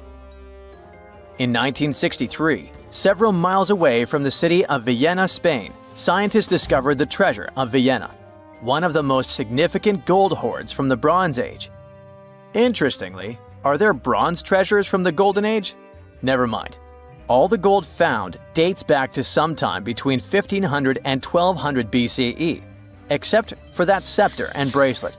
They were made by inhabitants of another planet, so their production date is unknown. Okay, that's a joke. However, a small part of this joke is true. When scientists studied the found gold, they discovered that those 2 items were made of iron. So what, you might think? Well, the catch is that in the Bronze Age, people didn't mine or manufacture iron. Work with this metal began around 850 BCE, about 400 to 700 years after the creation of the treasure of Villena. How is this possible? A clue to this mystery can be found in ancient Egypt. In the tomb of Pharaoh Tutankhamun, an iron dagger was found, which was also made of similar iron. But this dagger was much more valuable than all the others. And that's because it was made from a space object, a meteorite. Yeah, that bracelet and scepter were also made of meteoritic iron. Its difference from Earth metal is that cosmic iron has a high nickel content, so it all makes sense. People from the Bronze Age couldn't mine iron from the deep bowels of our planet, but nothing prevented them from collecting iron falling from the sky. Just imagine how cool it is to have jewelry or a dagger made of material that has traveled millions of years through the vast expanses of space. Perhaps it even contains particles of an ancient extinct star. Today, these 2 artifacts from the treasure of Villena are the oldest recorded items in the Iberian Peninsula made of meteoritic iron. Now, with everything in its place, you can turn your attention to all the wealth of the treasure of Villena. It contains 66 items: bowls, bracelets, bottles, gold jewelry, 3 silver bottles, and an amber gold button. 22 pounds of ancient gold. People hid it, and only after 3,000 years we were able to discover it. This archaeologist's dream can be found in the Villena Museum, where exhibits from different time periods are presented, from prehistoric times like 50,000 years ago to the present day. Items from the Iberian period, from the Roman period, from the Arab civilization. You can find not only jewelry and coins, but there are also remnants of columns, ceramics, and other architectural artifacts. The collection is considered one of the most important prehistoric treasures of Europe. And the coolest thing is that you can see it all with your own eyes for just €2, which is about $2. Go to Vienna, find the museum, and enjoy. Hey buddy, I heard you have a metal detector. Could you help me find a hammer I left somewhere in the field? Your old farmer friend asks. You take a metal detector and go searching, but instead of a hammer, you find hundreds, even thousands of silver coins worth $2 million. You're so happy that the farmer lost that hammer, and now you're rich. Stop! Considering that this land belongs to the farmer, would you tell him about the find or take it with you? In reality, neither of these options happened. In 1992, Eric Laws was helping a farmer search for a lost hammer in a field near Hoxne, Suffolk, England. The metal detector stumbled upon a hidden treasure, a huge one. There were silver spoons, gold jewelry, more than 500 gold coins, and about 14,000 silver ones. Eric Laws accidentally discovered the largest collection of gold and silver from the late Roman period in Britain. Unfortunately, or perhaps fortunately, he and the farmer didn't receive the treasure. It's now in the British Museum. Let's move away from the farmer's field to somewhere on the Mediterranean coast. Imagine you're a scuba diver. There was a strong storm yesterday, but now with the water calm, you dive in and discover the seabed covered with gold dinars. This story happened in 2015. The coins which the storm brought to the shore might have been minted even before the First Crusade that started in 1096. This collection is one of the most impressive archaeological finds in the world. All these treasures surely can make the heads of those who find them spin, but they end up in a museum. And that's a good thing, because such wealth can drive a person crazy. A metal detector and a diving suit helped people discover ancient treasures. What's next? How about a dog? Yes, it could be perhaps a great replacement for a metal detector, by the way. So in 2013, two people were walking their dog in Northern California on their property. Suddenly, they discovered a rusty can filled with coins minted from 1847 to 1894. There were about 1,500 coins, and they all were gold. Another chance for a carefree rich future? Not this time. The find caused a lot of controversy among specialists. There was one version, according to which these coins could have been stolen from the US Mint. But later, the US Mint debunked this suggestion as they'd never had this gold in their storage. Anyway, it's interesting what the point was in hiding it all in someone else's yard. Some thief risked their freedom and life to get rich. When they succeeded, they just hid the coins as if they never existed. What a strange deal. Coins, jewelry, meteorite items, it's all cool. But let's end our video with something grand and epic. Archaeologists were conducting research near the Mediterranean coast of Egypt and discovered a treasure trove inside a sunken temple and sanctuary. Despite the waves, earthquakes, and seawater, the massive find was preserved in a not bad condition. The temple was built a very long time ago and collapsed in the middle of the 2nd century BCE. It was an important structure in ancient Egypt. People considered this place holy. Pharaohs came to the temple to seek help from the higher powers of Egyptian mythology to obtain titles for their rule. Titles of kings of the universe. For many people, this place was like the center of the universe, and now it lies forgotten on the seabed, almost ruined. Time spares nothing. Researchers found out the temple had been part of an ancient port city. A long time ago, an earthquake occurred in this area and destroyed the city. Tidal waves softened the ground and dragged the town into the Mediterranean Sea. While studying the temple, scientists found many secret treasures there: silver ceremonial instruments, gold jewelry, and alabaster vessels. In past times, people used them to store perfumes or greasy ointments called unguents. Perhaps in ancient Egypt, they weren't bad in the field of cosmetology. Near the temple, archaeologists discovered a Greek sanctuary. Apparently, the Greeks living in Egypt or coming here on business wanted to pay tribute to Aphrodite, so they created a small building in her honor. In that place, archaeologists found bronze and ceramic artifacts from different cultures. Scientists found out that the Greeks had permission to trade in the Egyptian city and even be its residents. It seems pharaohs living around 600 BCE were favorable to the Greeks. The profession of an archaeologist is very exciting. But what would you do if you found some ancient treasure? Before answering this question, find out what law applies to such finds in your country. In the ice caves of Mount Rainier in the United States, vibrant blues and whites form breathtaking ice sculptures that sparkle like precious gems. But don't get too close. These delicate formations are constantly at risk of collapse. As temperatures rise, ice chunks and flakes, some the size of a small car, break loose and fall from the cave ceiling. Explorers also face the risk of hypothermia, with freezing air inside and even colder meltwater flowing from the snowfield.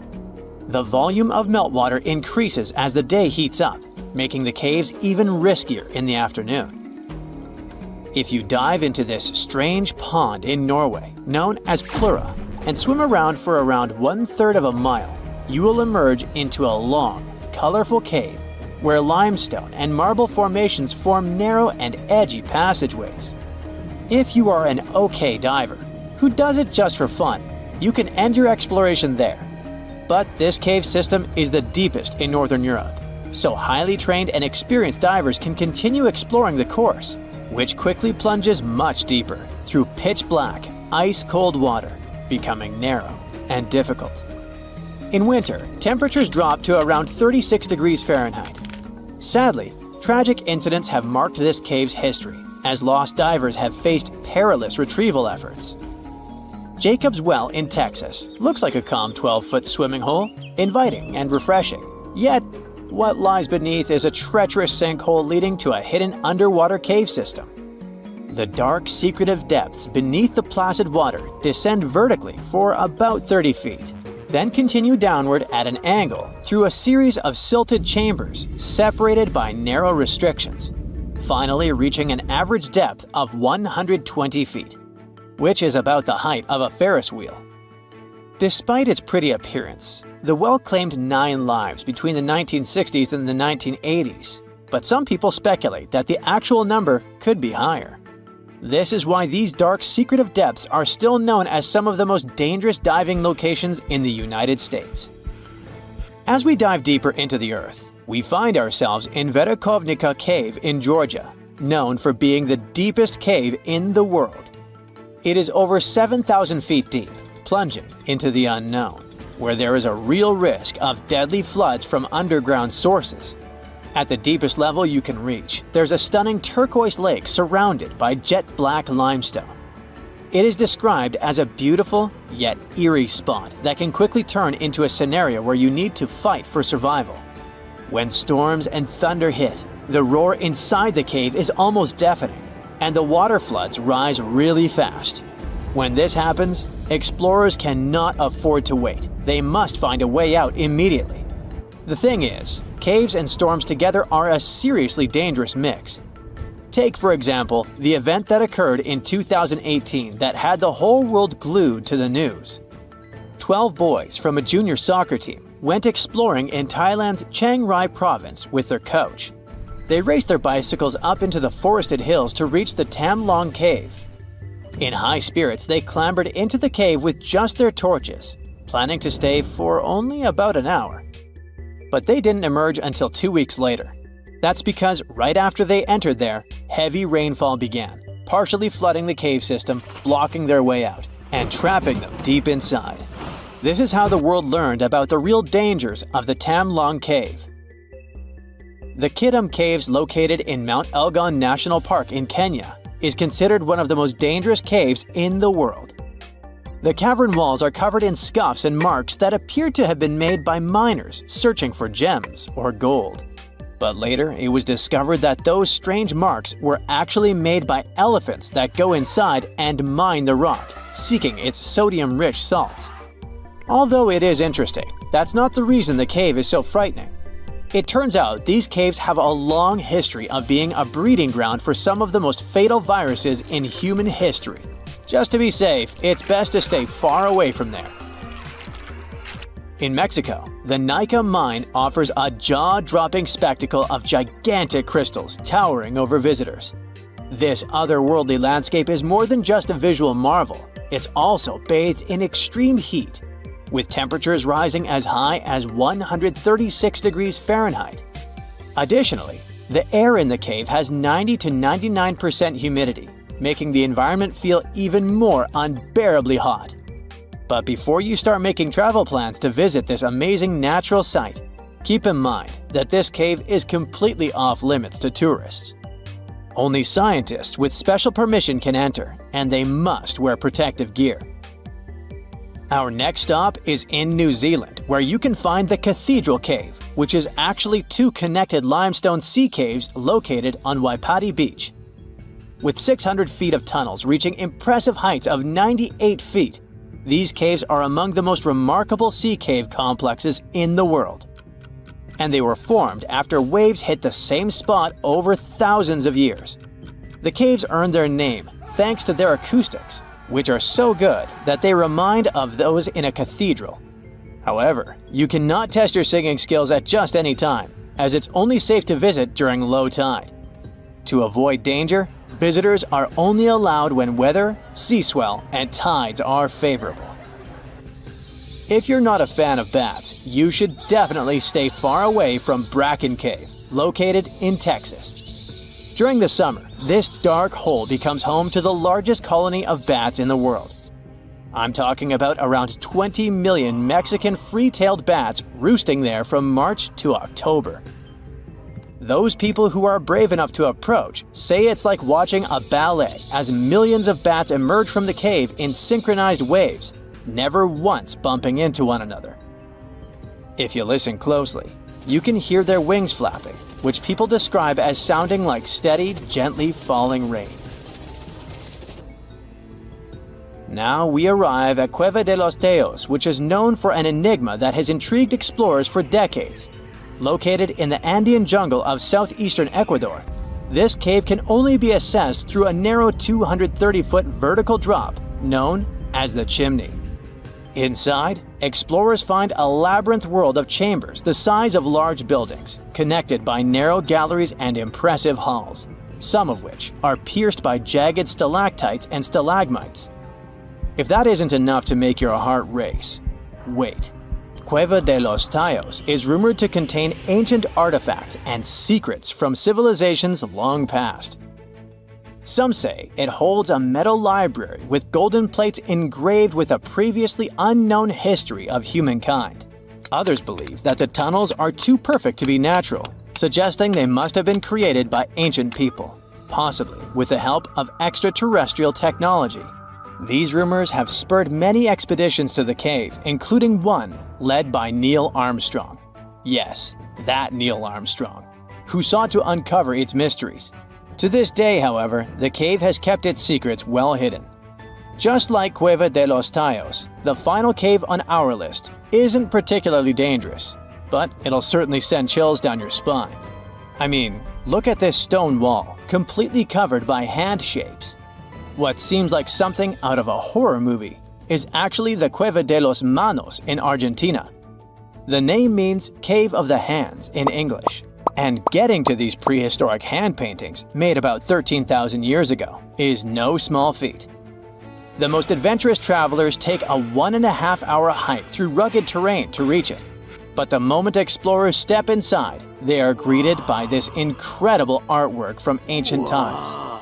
It is believed that there are around 800 hands inside this cave, with palms of various sizes, some small, others long and thin, indicating that in addition to men, the prints belong to women and children.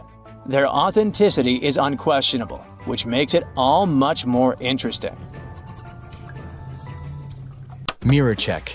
You've got your beige parka on, your chisel is packed, and your overnight plane ride to Saudi Arabia is booked. You know what this means, right? Unfortunately, you weren't cast in the remake of Dune. It just means that you're ready to go explore the world's largest desert areas in the hopes of uncovering prehistoric secrets about our ancestors. Let's get one thing straight. If you ever thought that deserts were empty spaces, think again. They might be filled with sand as far as the eye can see, but they also hold a lot of history, you know, because before humans settled down in cities and towns, we were nomadic people, and we traveled all around the globe looking for food, water, and shelter. So we had to come up with some interesting stuff to survive.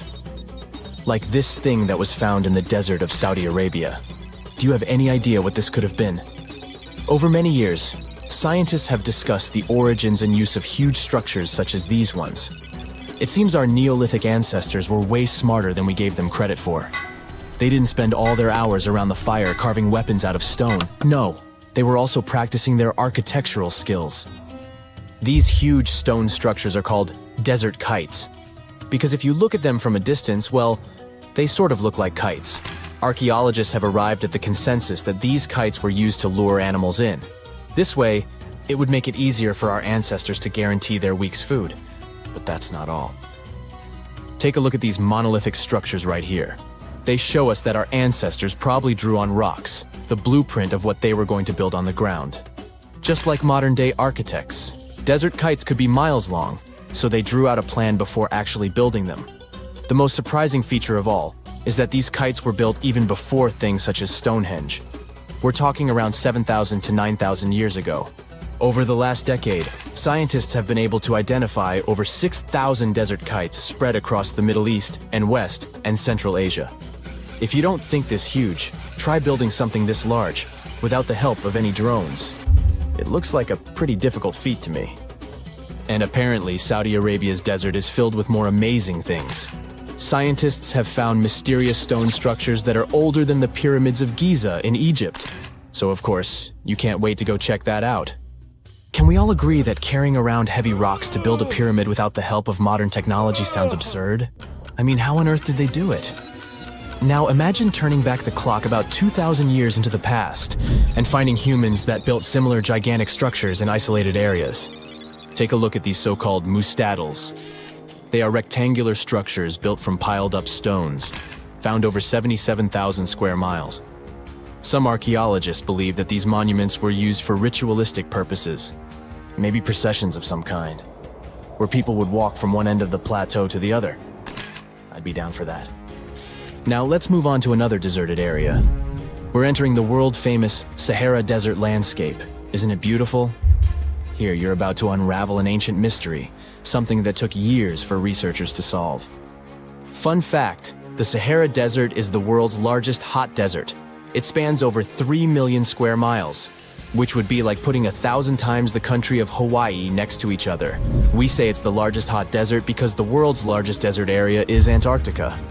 But we all know temperatures over there are freezing, not the typical image of when we think of a desert. Deep into the desert, near the Algerian town of Fougeret et Zoua, something strange was found. For decades, these tiny dots appeared on images of Google Earth, but nobody could explain what they were. Some scientists were sure that these circles are the result of oil activity in the region.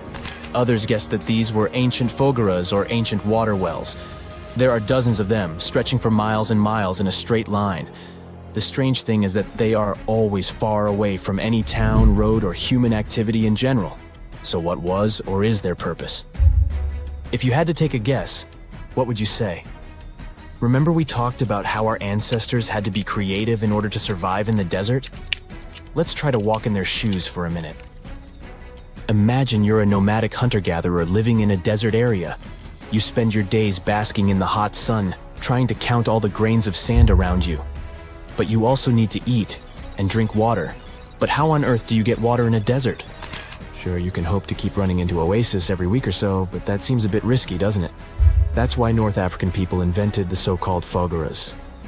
The fogeras are a 2,500-year-old irrigation system. Locals would dig deep wells in elevated areas, wells deep enough to tap into underground water. Then, they would dig parallel shafts at regular distances. This way, the water would flow from the main well down into all the shafts and irrigate entire areas. Travelers could stop by the shafts and quench their thirst. They could also raise livestock and tend to crops. Pretty clever, huh? As much as these holes did look like fogaras, a little bit of research would show you that they're not. You see, these shafts were built in a line, and not in a circular shape like the ones we're looking at now. So maybe it has something to do with the second option? Maybe these desert holes were related to oil activity in the region? Let's have a look at the holes up close and personal. From Google Earth, they don't seem that big, but in real life, they are huge craters. The tip to uncovering what they are is hidden beneath the sand. If you were one of the researchers originally uncovering the truth behind this mystery, you would have found something unique hidden in the sand: old dynamites and vintage sardine cans.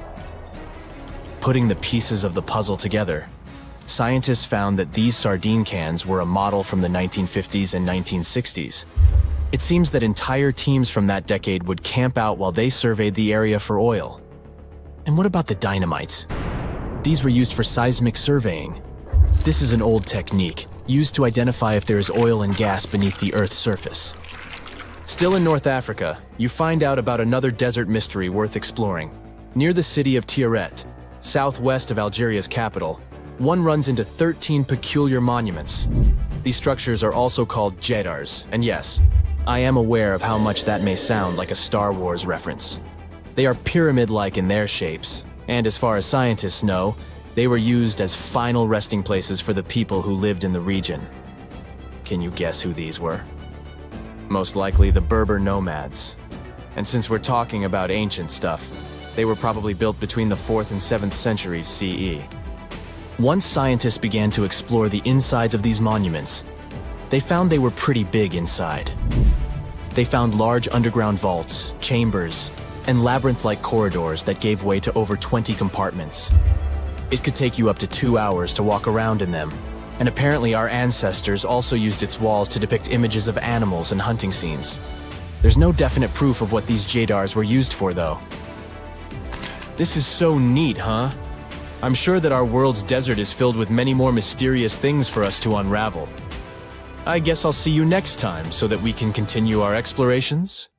Now, how about some surreal hidden places to check out? Grab a flashlight and your backpack, and bon voyage! The trip starts in the mountainous country of Switzerland. You travel to the town of Waltensburg in the eastern part of the country. It's raining and it's very cold, but you still make your way to the bottom part of a mountain, where your first adventure awaits.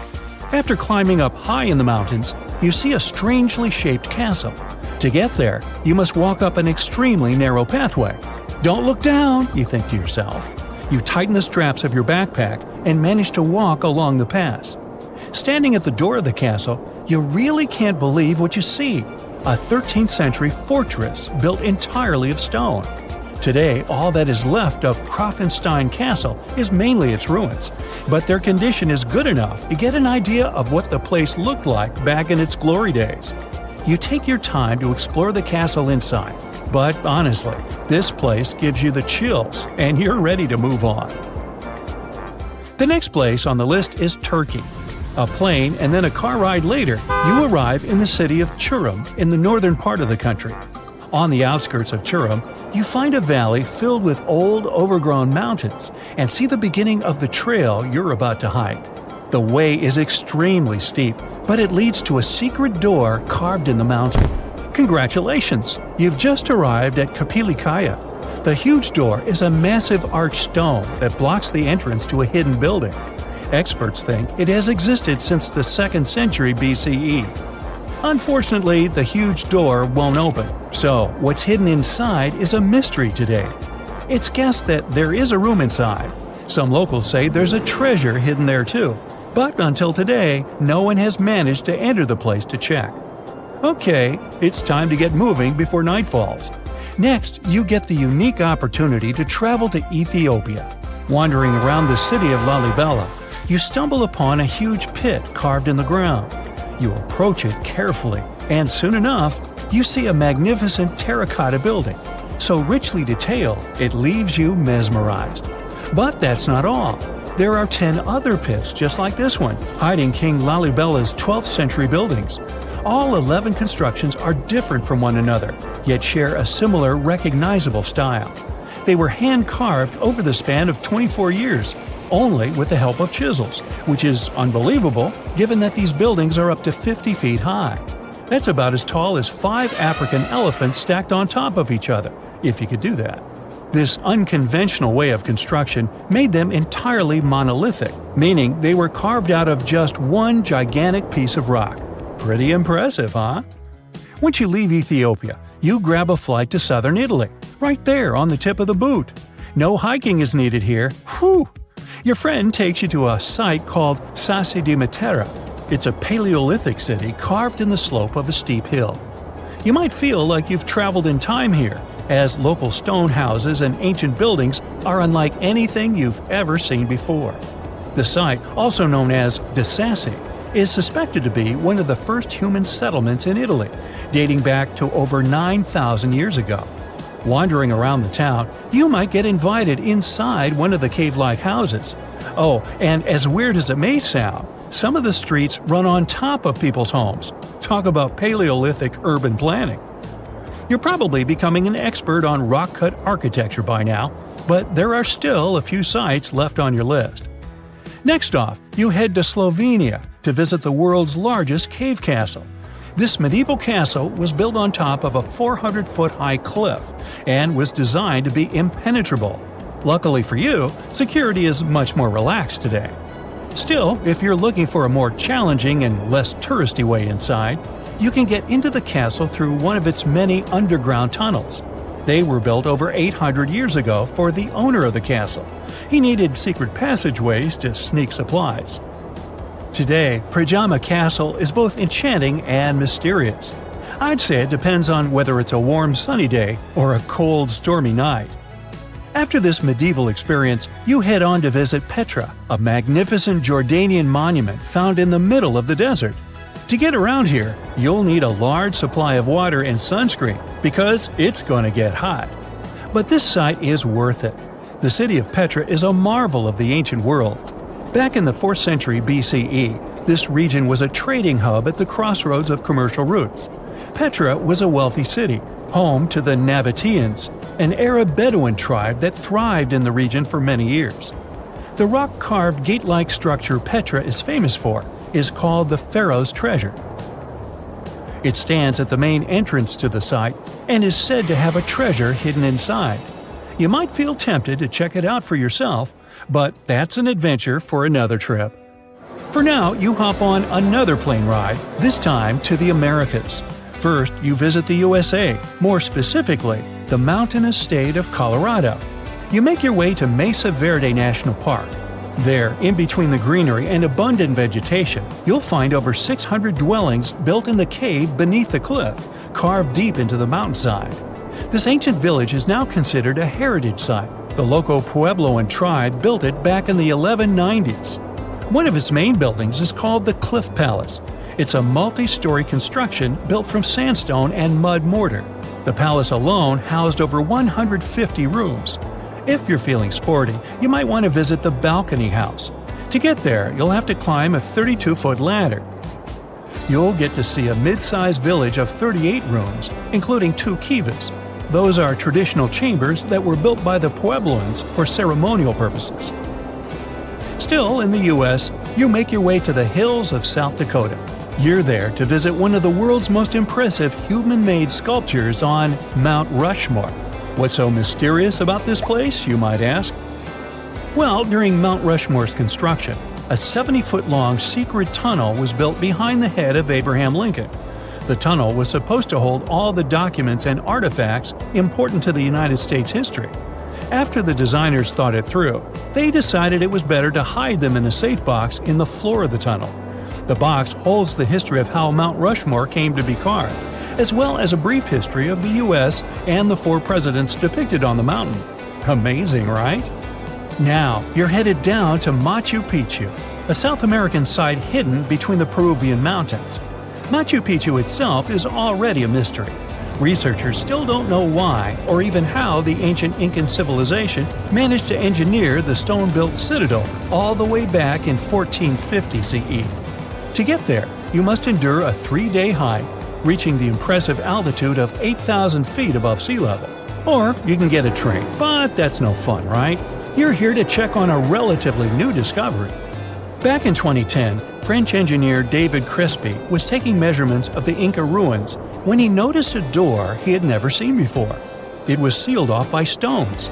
He went back to the site a few months later with an electromagnetic scanner. The scanner, which could detect objects behind walls, showed there were copious quantities of metals behind that sealed door. The researcher contacted the Peruvian authorities requesting to remove the rocks, but they didn't authorize it. As of today, the door is still locked. Whew, this trip was long, wasn't it? Make sure to get some rest, Indiana Jones. When you think of an epic desert scene with blazing sun, endless dunes, and those magical little oases, you probably picture the legendary Sahara, right? But what if I tell you that 11,000 years ago, this vast expanse of hot sand looked totally different than it does today? Yeah, I don't know, I wasn't around then. But I'm told that back then, what we now call a desert was a lush paradise, brimming with lakes, rivers, grassy plains, and even woodsy forests. So, where did all this water go? There are many stories about the distant past of our planet when deserts were covered with jungles and forests, and then something happened, like changing climates or colossal earthquakes, and it all turned green lands into dunes. But how about a theory that Sahara became a desert because of humans and goats?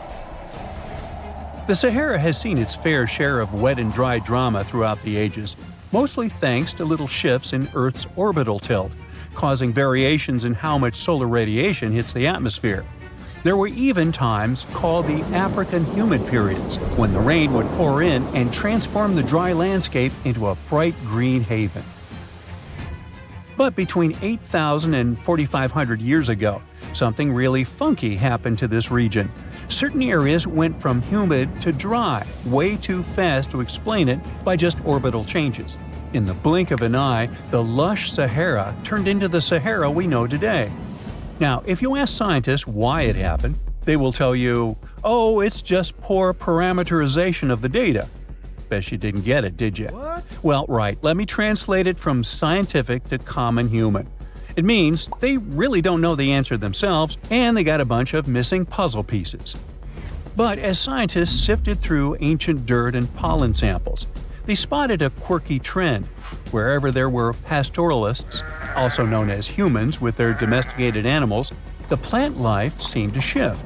It was as if every time humans and their furry friends meandered through the greenery, they turned it into scrub and desert right behind them. Oops. Yep, chances are that by overgrazing, humans were sapping moisture out of the atmosphere, since plants give off moisture, which helps make clouds and making things even sunnier, leading to a quicker end of the humid vibes. Plus, our ancestors may have been getting a little too cozy with fire for land management, further speeding up the desert takeover. Anyway, scientists are sure that this lush Sahara would have turned back into desert eventually, even if humans hadn't shown up, thanks to Earth's natural rhythms. So there's no need to pin this abrupt change solely on humans. It could simply be about nature getting feedback from vegetation and dust cycles. It's difficult to determine what caused these changes, as it's all interconnected. During the last humid period, the Sahara was filled with hunter-gatherers. As things got a little drier, they started herding animals for food. The weather pushed people to herd cattle. It's also possible that grazing sped up the landscape degradation. So, which came first, the chicken or the egg? Or in this case, the human or the cow? It's tough to tell with the evidence we have now. Now today, it's safe to say that water is no longer that big of a problem in the Sahara, even though it's a huge desert and the times of lush forests there are long gone. But technology's got us covered. For example, the Nubian Sandstone Aquifer System, the biggest underground water stash on the planet. It's nestled beneath the Sahara Desert's eastern edge and stretches across 4 northeastern African countries – Sudan, Chad, Libya, and Egypt, covering a whopping 770,000 square miles and holding around 36,000 square miles of groundwater. Just look at the pipes transported when it was being built. It's the world's largest irrigation project. No wonder it's feasible to thrive in the Sahara today. But imagine thriving in the Sahara Desert with just one water source. Sounds like a tough gig, right? But the ancient Garamantes did just that, surviving and even thriving for nearly 1,000 years without monsoons or rivers flowing to their desert paradise. These clever folks were the trendsetters of urban life in the sands, and even the Romans couldn't help but notice their genius. While many thought they were just desert-dwelling savages, the Garamantes were busy building an empire in one of the toughest climates on Earth. But how did they do that? Well, they got crafty and dug a whole bunch of underground tunnels to tap into a massive sandstone aquifer. They were literally squeezing every drop of life from under the dunes. But recently, research showed that the Garamantes weren't just hardworking, they were pretty lucky too. The Garamantes had an underground aquifer that brought water up to a hill where they built over 500 fogaras, which are irrigation systems, some stretching as long as 2.5 miles. It was like sipping water through a straw, which let them irrigate their crops for nearly a century, especially since even a little rain would help recharge the system. But eventually, due to rain insufficiency, the aquifer ran low, and reaching it again would have meant digging more tunnels and relying on more people. That's a tough problem, considering these people were in the middle of food and water shortages. Guess I don't need to tell you what happened to the Garamantes, do I? The fall of the Garamentian culture might be linked to several factors. It may have been due to climate changes, or they may have simply used their water resources too much. Back in the day, the Sahara Desert was actually fertile agricultural land, thanks in part to the cool irrigation system the Garamentians created. But since fossil water isn't something you can replenish over time, the groundwater levels dropped pretty low. This likely played a big role in the kingdom's decline by the late 7th century CE. That sounds like someone who hit a lottery jackpot, used up all the money, and went back to their original not-so-cool job once the bank account got fully drained. Oh, by the way, even if the Garamantes left some secret wisdom messages for us, the chances are we'll never get what they wanted to tell us. Nobody really knows what language they used, and their texts are nearly indecipherable to us today. But let's go back to the Green Sahara. So it transformed into a desert about 4,500 years ago. But today, we can understand how people lived in those times in the Sahara thanks to natural parks in Africa that have the ultimate outdoor art gallery.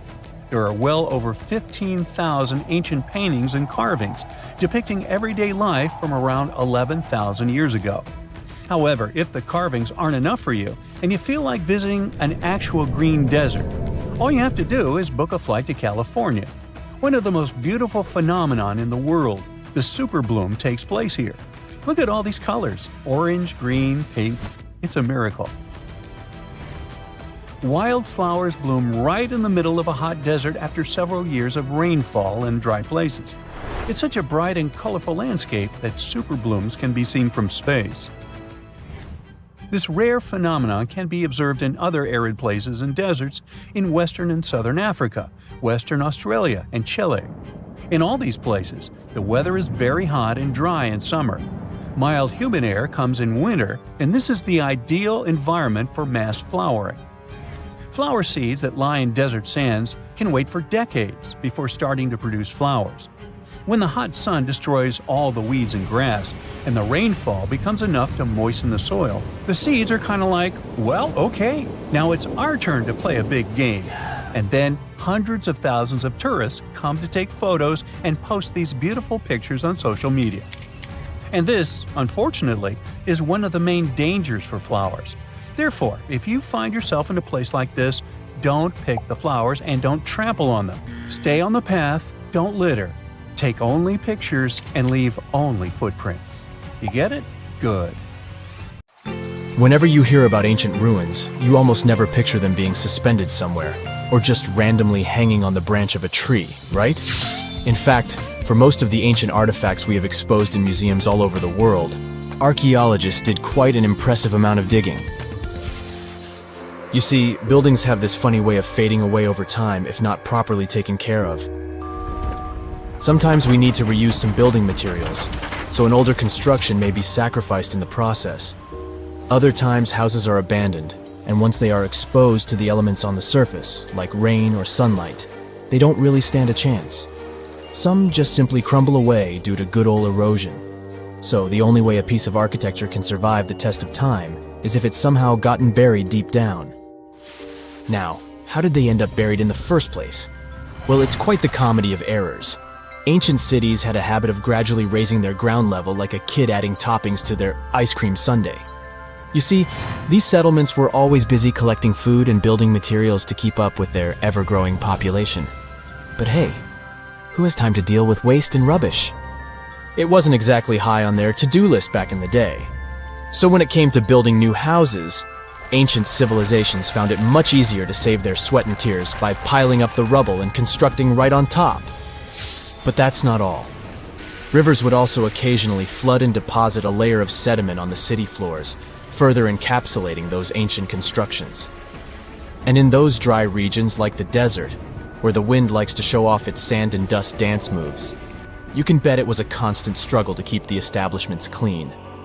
One hilarious example is the Sphinx, which had its head buried in sand until a group of archaeologists unearthed it in 1817. Some ancient towns eventually got covered up because they were completely abandoned. With less human activity to control their expansion, plant seeds couldn't resist the opportunity and sprouted all over the place. They gobbled up carbon dioxide from the air and grew, adding more and more bulk to the ground. Those cheeky roots even decided to stabilize the soil made from decaying plant matter, creating layers upon layers of earthy goodness. It's like the ultimate DIY project Mother Nature embarked on, with plants as her loyal helpers. The act of digging into the secrets of ancient civilizations is not just about unearthing a lost world. It's also an epic quest to reveal the hidden treasures beneath layers of history. But how do archaeologists know where to dig in the first place? If everything is covered in layers upon layers of sediments, debris, and plant roots, they must have some sort of system they rely on before embarking on a new project, right? For starters, they're not always the ones suggesting an archaeological dig in a certain location. Let me explain. Let's say you're a contractor and you want to build a new fancy apartment complex in your city. Some local legislations have certain requirements before your project can start, though. For instance, before anyone starts building on a piece of land, they might need to bring in specialists to check the soil. These clever folks can be archaeologists, geologists, or paleontologists, and they need to keep an eye on things during development. If any artifacts or ecofacts, fancy word for organic remnants, are discovered, these experts swoop in to excavate and study them. But what about sites that have nothing to do with bulldozers and yellow hats? Archaeologists have more than one trick up their sleeves when it comes to locating ancient hotspots. They dive deep into historic records with a healthy dose of detective work. By sniffing out old documents and maps, they can piece together the puzzle of human activity in a specific area. If a site has been visited before, it's even better. Finding records of past excavations or historical accounts can give archaeologists lots of information on where to continue their treasure hunt. Before archaeologists start swinging their shovels, they engage in a bit of a visual scan mission. Armed with a grid system, they'll stroll around the site, keeping their eyes peeled for any artifacts that might be hiding just beneath the Earth's upper layer. From groundstone tools to historic glass and even ancient garbage dumps, yes, they're also valuable. These keen-eyed explorers can spot signs of human activity faster than most people. If they stumble upon midden soil, fancy term for a garbage dump, they know for sure that humans once called this place home. Archaeologists don't just rely on their trusty shovels, though. They have an arsenal of gadgets to aid in their search for hidden wonders. Geophysical tools are like their secret weapons. Take the resistivity meter, for example. This clever contraption measures the electrical component of the soil and any buried features or artifacts. A buried wall, for instance, will create a different resistivity reading than the surrounding soil. Magnetometers and ground-penetrating radar work in similar ways, showcasing potential hints of ancient treasures in the soil. And who could forget our trusty old friend, the GPS? It helps archaeologists map out precise locations, like a high-tech treasure map, leading them straight to their pot of gold. Care to virtually visit some of the most important archaeological sites in the world? Well, follow me. In the United Kingdom, for instance, you'll find this interesting place called Stonehenge. It's one of many henges scattered around, but this one really takes the cake. Picture this: massive ancient stones standing tall and proud, arranged in a funky outer ring and an inner horseshoe, with some smaller stones thrown in for good measure. And guess what? These amazing stones have been around for over 5,000 years. Talk about a serious case of rock-solid longevity. Now, here's where it gets interesting. According to local folklore, the legendary wizard Merlin whipped out his magic wand and poof! He teleported these massive stones all the way from Ireland. Apparently, some giants had assembled them there, but Merlin decided they would look much better at their new location. Others think it's just the ruined remains of an old Roman spiritual edifice.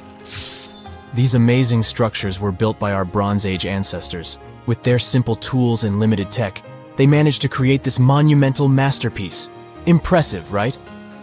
Unfortunately, there's still so much we don't know about this area. Stonehenge's initial purpose remains a mystery to this day. Sure, there are lots of theories, but scientists have yet to agree on the subject. However, we do know that it's perfectly aligned to catch the sunrise during the summer and winter solstices. The ancient city of Pompeii is an equally amazing archaeological site. Picture this.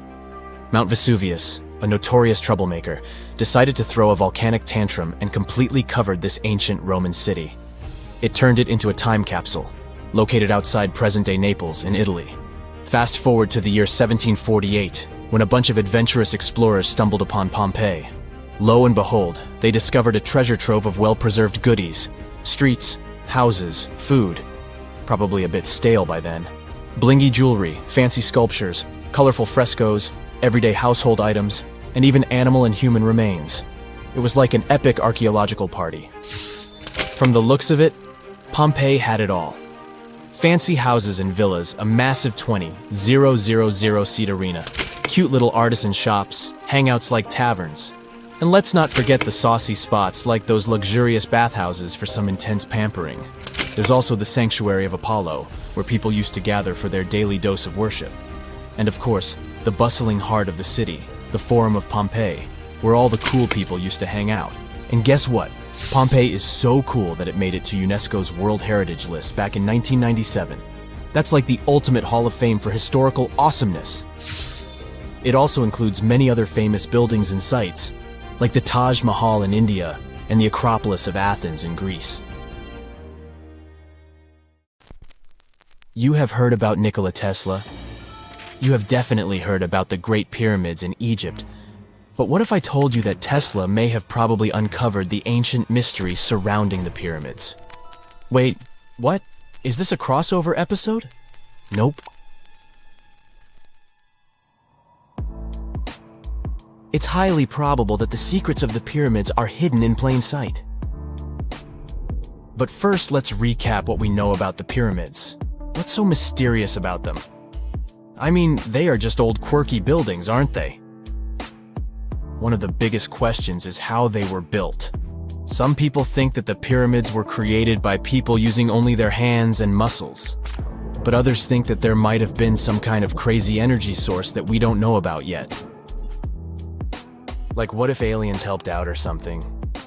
Just kidding.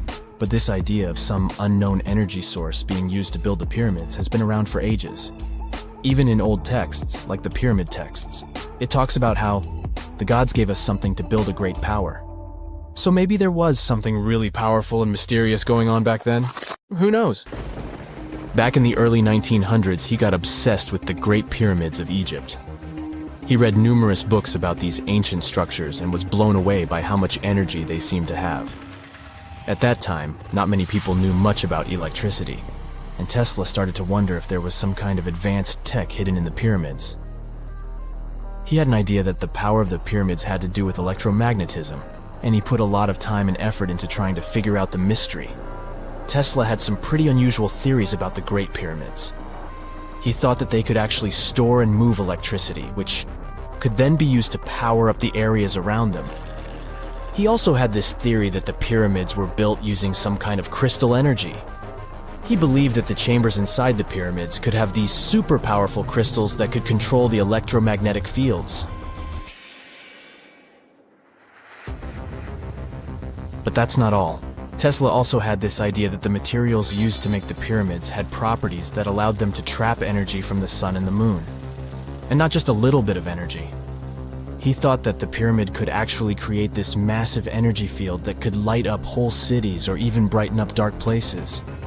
He thought that the pyramids could be used as giant power plants to generate electricity and run machines. Tesla even believed that the pyramids were somehow linked to cosmic energy, which could be used for spiritual enlightenment and healing. How very new age of him. Anyway, Tesla wasn't just pulling these ideas out of thin air. He was seriously into studying everything he could about the pyramids, from ancient artifacts and texts to hieroglyphs and drawings. And he came up with this idea that the pyramids were designed to be energy amplifiers, and some kind of unknown energy source was used during their construction. Some people thought Tesla was eccentric for coming up with these theories, but his ideas have actually had a huge impact on the way we think about the pyramids today. Researchers and scholars have been digging into his theories for years and using them to uncover some of the biggest mysteries surrounding these ancient structures. For example, recently scientists have used theoretical physics to investigate how the Great Pyramid of Egypt would react to certain radio waves. They found out that if the radio waves were a certain length, the pyramid could concentrate the energy inside its rooms and focus it under its base. The scientists did lots of calculations to figure this out.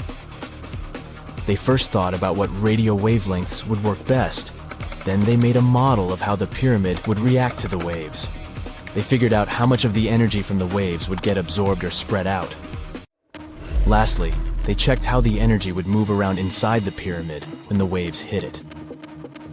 To help explain all of this, the scientists used something called multipole analysis. This is when you take a complicated object and break it down into simpler parts. Then you can see how each part interacts with the energy that's coming in. It's like taking apart a puzzle to see how each piece fits together.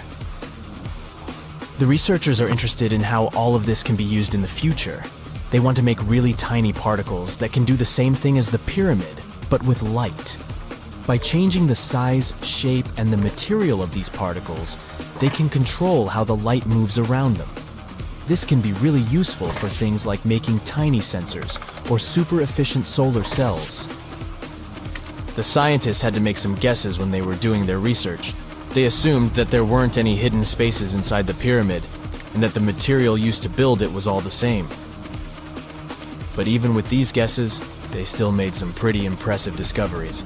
But the pyramid study is not the only proof that Tesla was ahead of his time.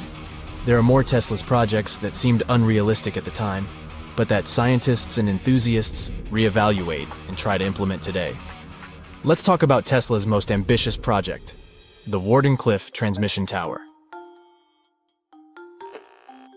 Back in 1900, Tesla was already a big shot when it came to electrical engineering in America. People were blown away by his amazing inventions and the fact that he managed to outdo Thomas Edison in the Battle of Currents. However, Tesla wasn't content to rest on his laurels. He decided to embark on his most ambitious project yet, the transmission tower at Wardenclyffe. It was built between 1901 and 1905, and it was based on one of Tesla's breakthrough ideas. He had a vision to make the impossible possible by creating a global wireless communication system. It would use Earth itself as a conductor, transmitting music, news, stock market reports, secured military communications, and even facsimile images. Does it sound familiar? Right, it sounds just like the internet that we use today, only without the use of any wires. But Tesla had a much bigger dream in mind: to transmit power wirelessly.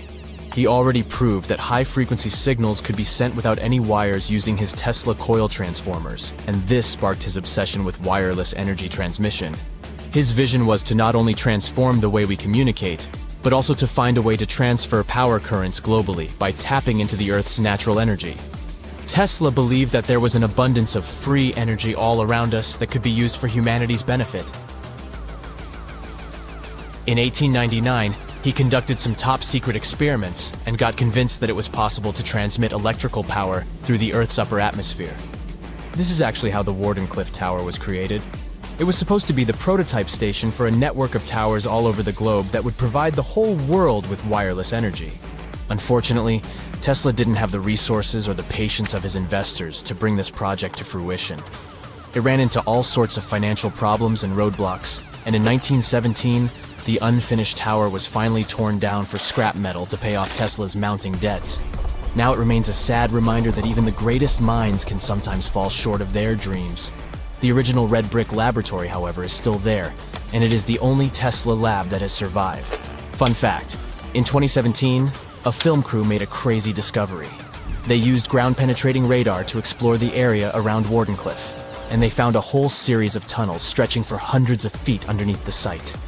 Nobody knows exactly what these tunnels were used for, but people have been speculating for years that they were part of Tesla's grand plan. Wardenclyffe, of course, is a major landmark for Tesla enthusiasts from all over the world. Who knows? Maybe someone will finally crack the mystery of the tunnels one day. But even if they don't, the legacy of Tesla and his amazing ideas lives on. It's 1898, and you're taking part in excavations in Saqqara. This place, not far away from Cairo, is full of ancient tombs and pyramids. You're in your Indiana Jones mood and hope to find something really phenomenal to become famous. Gold, manuscripts, treasure maps, mummies of famous pharaohs. Wait, a wooden bird? You're really disappointed as it looks like a regular toy. An old one, but still. Little do you know that years later, someone would propose that your bird was actually an ancient monoplane. So the artifact, nicknamed the Saqqara bird, is made of a sycamore tree. The birdie has a wingspan of just 7 inches and weighs around 40 grams. A perfect original souvenir from Egypt, I would say. It's over 2,000 years old and looks pretty plain, without any carvings of feathers or other intricate ornaments. It has a beak and eyes though, which makes our find look like a hawk, the emblem of the deity Horus. Its tail is rather unusual as it's squared, looks weirdly upright, and it seems like the sunken part of it was the place for a now missing piece. Humans love solving a good mystery, so there have been several attempts to explain the use of the birdie. First, quite simply, is that it was a ceremonial object. The second idea is that it was a toy for a child from some well-off family. It could have been some sort of boomerang, which was a popular concept in ancient Egypt. Then there was a theory that the bird had been used as a weather vane. But this one has been debunked as the figure doesn't have any holes or markings, except for the one made at the museum in Cairo to fix the exhibit on a stick. So there was no way to hang it in the past. Almost a century after the bird was found, Egyptologist Dr. Khalil Masiha proposed a new theory that it could have been a model of a monoplane. He believed the bird was missing a horizontal tailplane.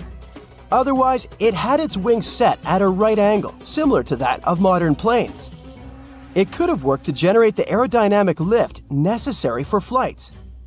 Dr. Masiha also claimed that it was common at that time to place miniature models of technological inventions in tombs.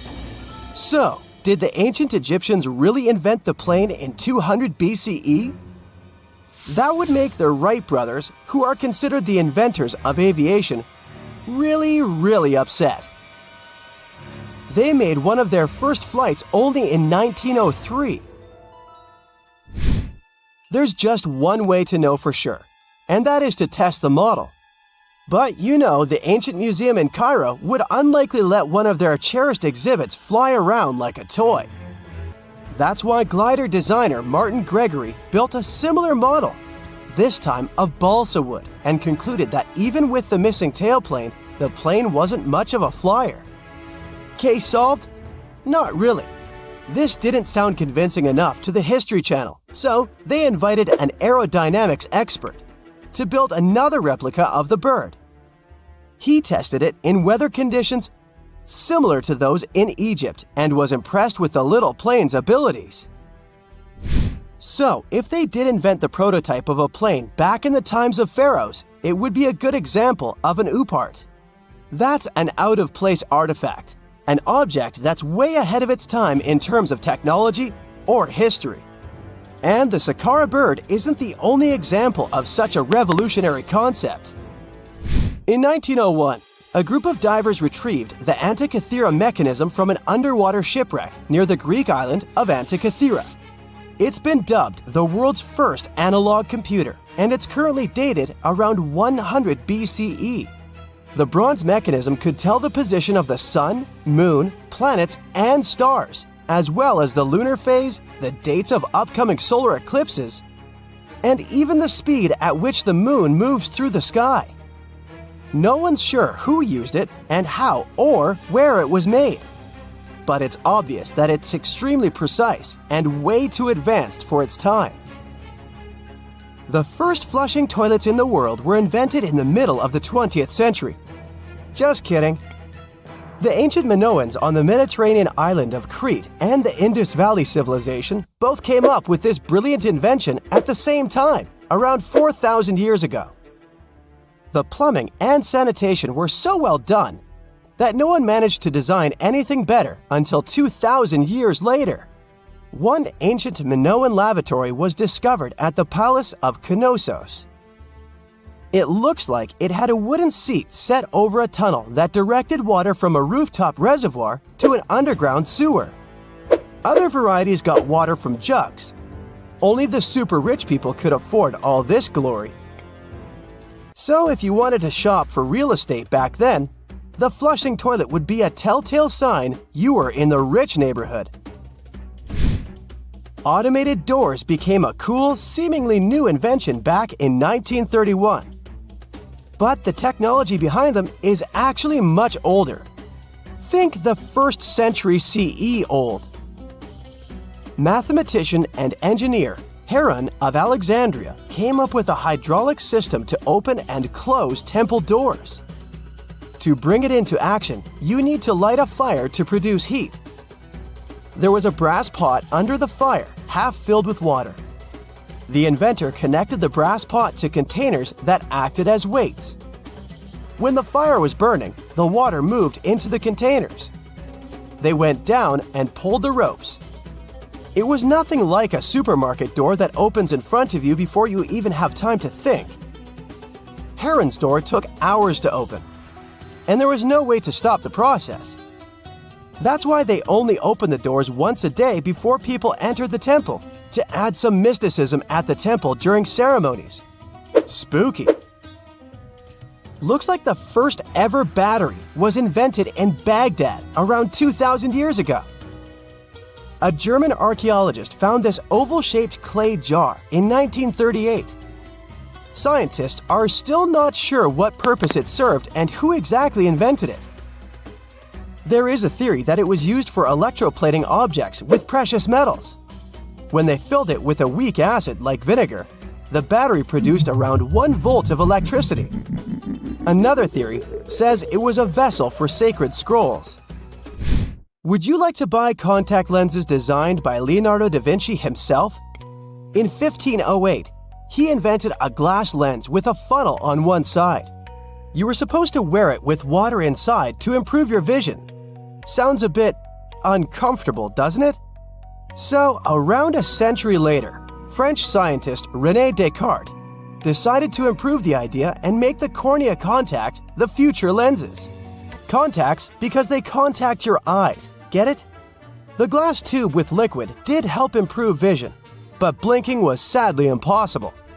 2.5 centuries later, new technologies in the glass industry let scientists design contacts that would fit in the eye and even let the wearer blink. Thanks, guys!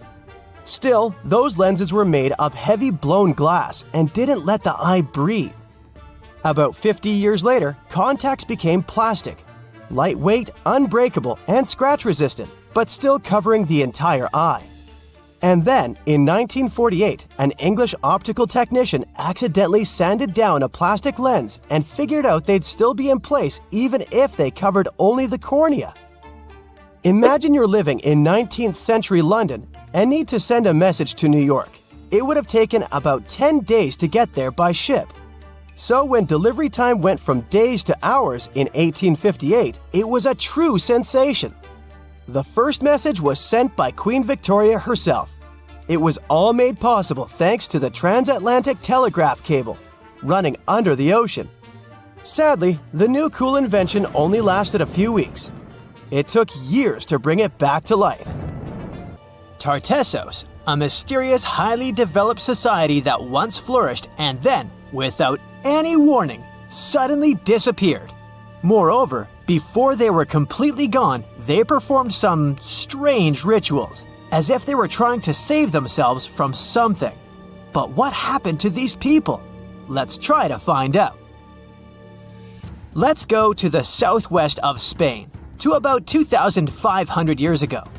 Once, there was a beautiful city here, a trade center of Tartessos. Imagine the temple in the middle of a deserted town. A breathtaking, monumental two-story building. There's a thick smell of frying meat in the air, and the smoke from its frying rises high into the sky, covering the patterns of the sanctuary. The sun has already set, and it's time to prepare for the ritual. We enter the ancient monumental hall. Inside, hundreds of people gather around a long wooden table lined with delicate ceramics and bronze bowls. They feast and drink. These people have much more fun than the animals outside the building. These animals are being prepared for the ritual. Horses, cows, pigs, donkeys, even dogs. All of them were brought here to appease the deities. And what happens after the ritual itself is even crazier. At the end of the ceremony, people take torches and set fire to the whole building. Everything turns to ashes and coals, and when the last embers fade away, they take shovels and begin to bury this place. It will take them at least several days to bury the former sanctuary under piles of earth. They work tirelessly. In some places, the thickness of the layers of mud and clay will reach almost 14 feet. And then these people, the last known Tartessians, just leave this place and disappear from our world forever. But what just happened? Why did they even do all this? Let's start from the beginning. Tartessos was first mentioned in Greek and Roman texts thousands of years ago, but for a long time, we had no idea what it even was. All the descriptions were contradictory and confusing. Some archaeologists thought that Tartessos was a kind of seaport. Others thought that it was a river or a water reservoir. They even said this place could be connected with the mystical Atlantis. But there was nothing to back it up with, so the scientific community quickly rejected this idea. But today, we know the truth. Tartessos was an ancient civilization. It's been located on the Iberian Peninsula, one of the southernmost islands of Europe. It flourished in the 9th to 5th centuries BC, and then, around 2,500 years ago, suddenly disappeared. They were quite rich. The island had rich reserves of metal, so their economy was thriving. Silver, copper, lead, and other good things were mined in the local Sierra Morena Mountains. Almost all the locals were engaged in trade. For them, it was a common thing. Isn't that strange that there were so few records left about them? And not so many monuments of their culture have survived to this day. In total, throughout Spain, scientists were able to collect around 20 archaeological finds related to Tartessos. 3 of them were excavated in the Guadiana Valley: Cancho Roano, Casas del Turrunuelo, and La Mata. Let's start with the first one. Cancho Roano was discovered in 1978. This find was one of the most significant pieces of the puzzle.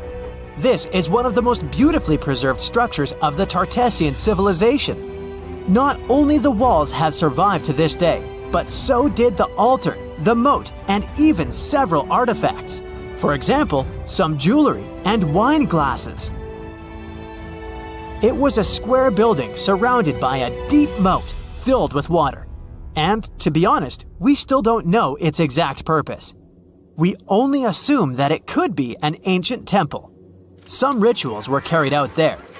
For instance, they would set fire to the temple and cover it with thick layers of sand and clay.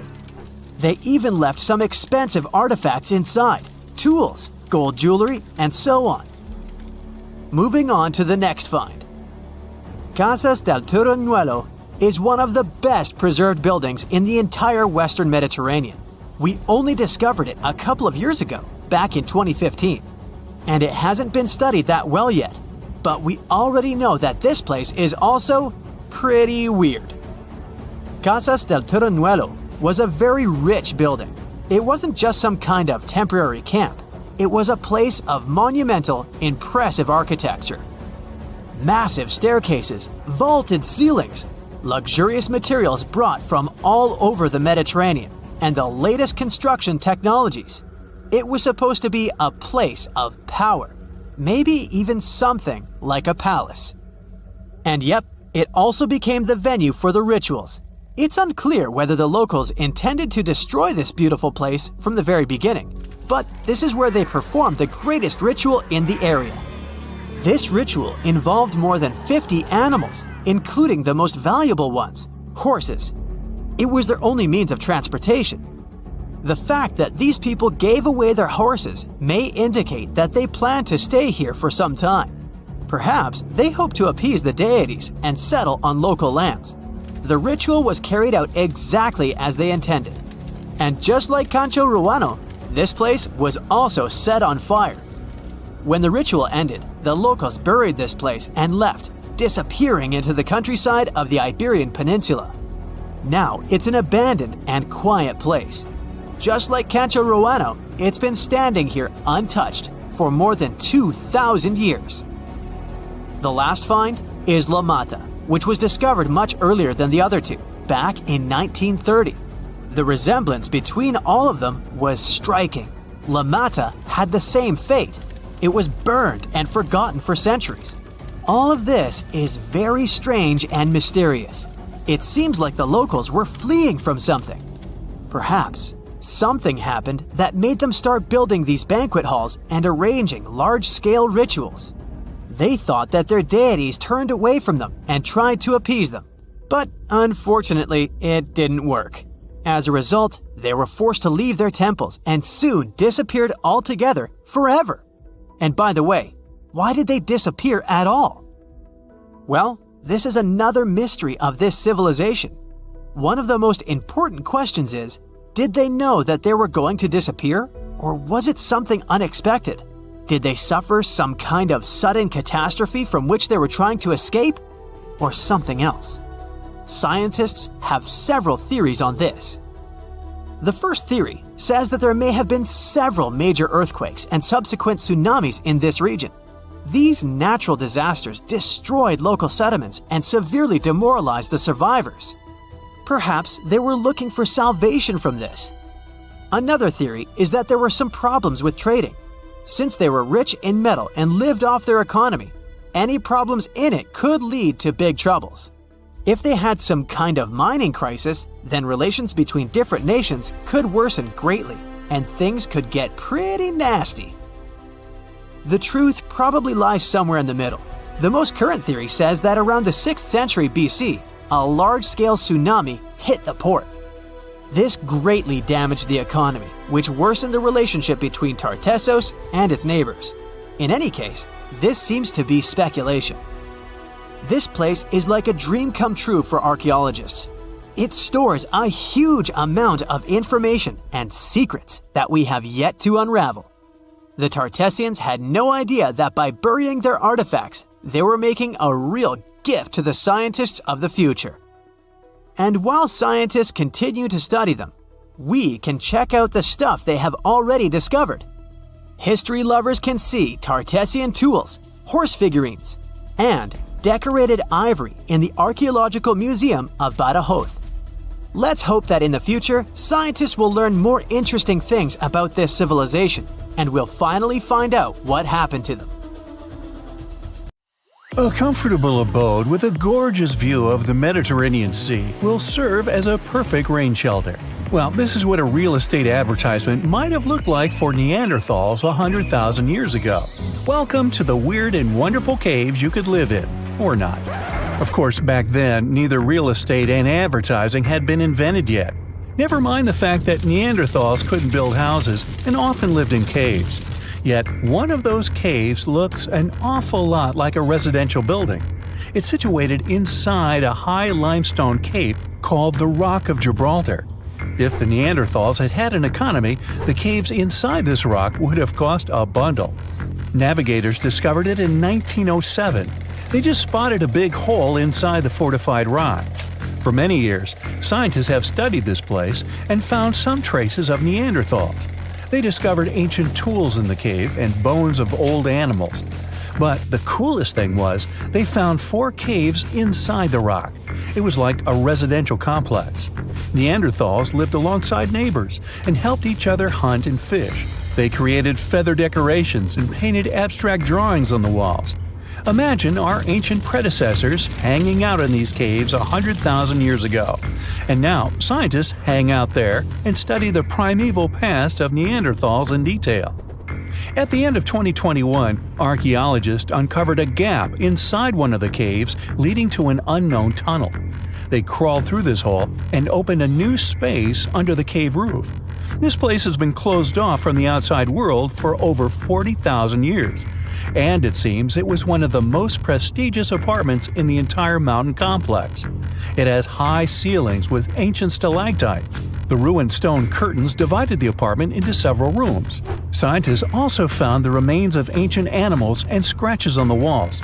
It seems that Neanderthals had never lived here, but they used to visit this place.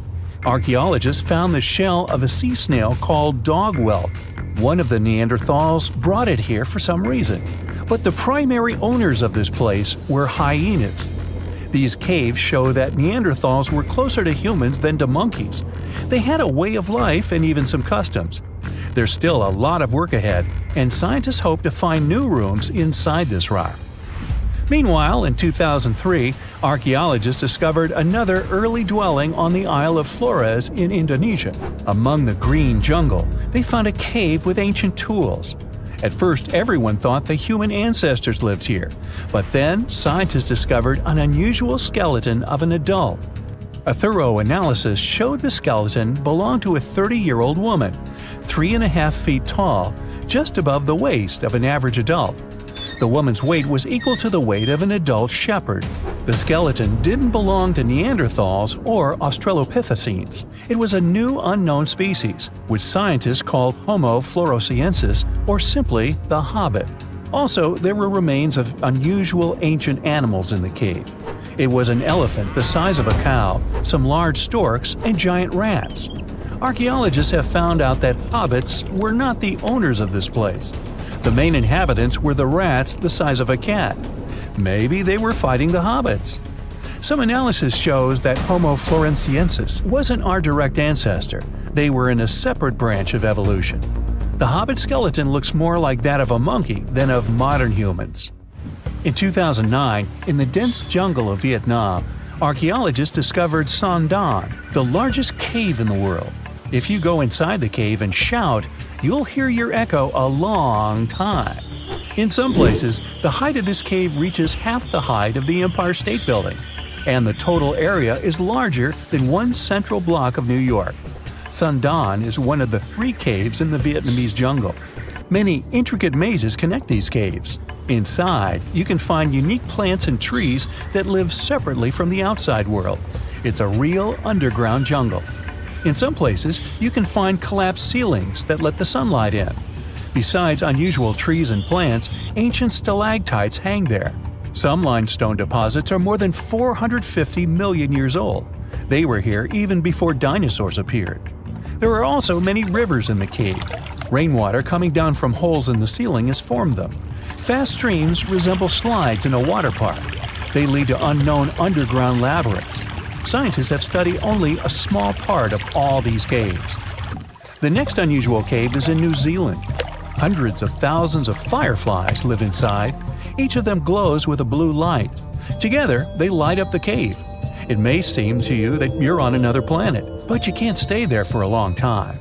Special air measuring devices are everywhere. Scientists monitor the level of carbon dioxide necessary for the normal existence of fireflies. These insects are sensitive to the environment. If there are many people in the cave, or they stay there too long, the park staff will ask them to leave the place. It's like you're literally stealing oxygen from the fireflies. We've seen some pretty amazing caves so far, but how about a scary one? We're going to the desert of Yemen's Al-Mara province. What we're looking for is not a cave, it's just a black hole in the ground, right in the middle of the desert. It's big, the size of a basketball court. It's not its size that could scare you, but what's inside. Scientists are still not sure what it is. From the depths of this black abyss, a disgusting smell of rotten eggs constantly comes out, and sometimes you can hear some strange, frightening sounds.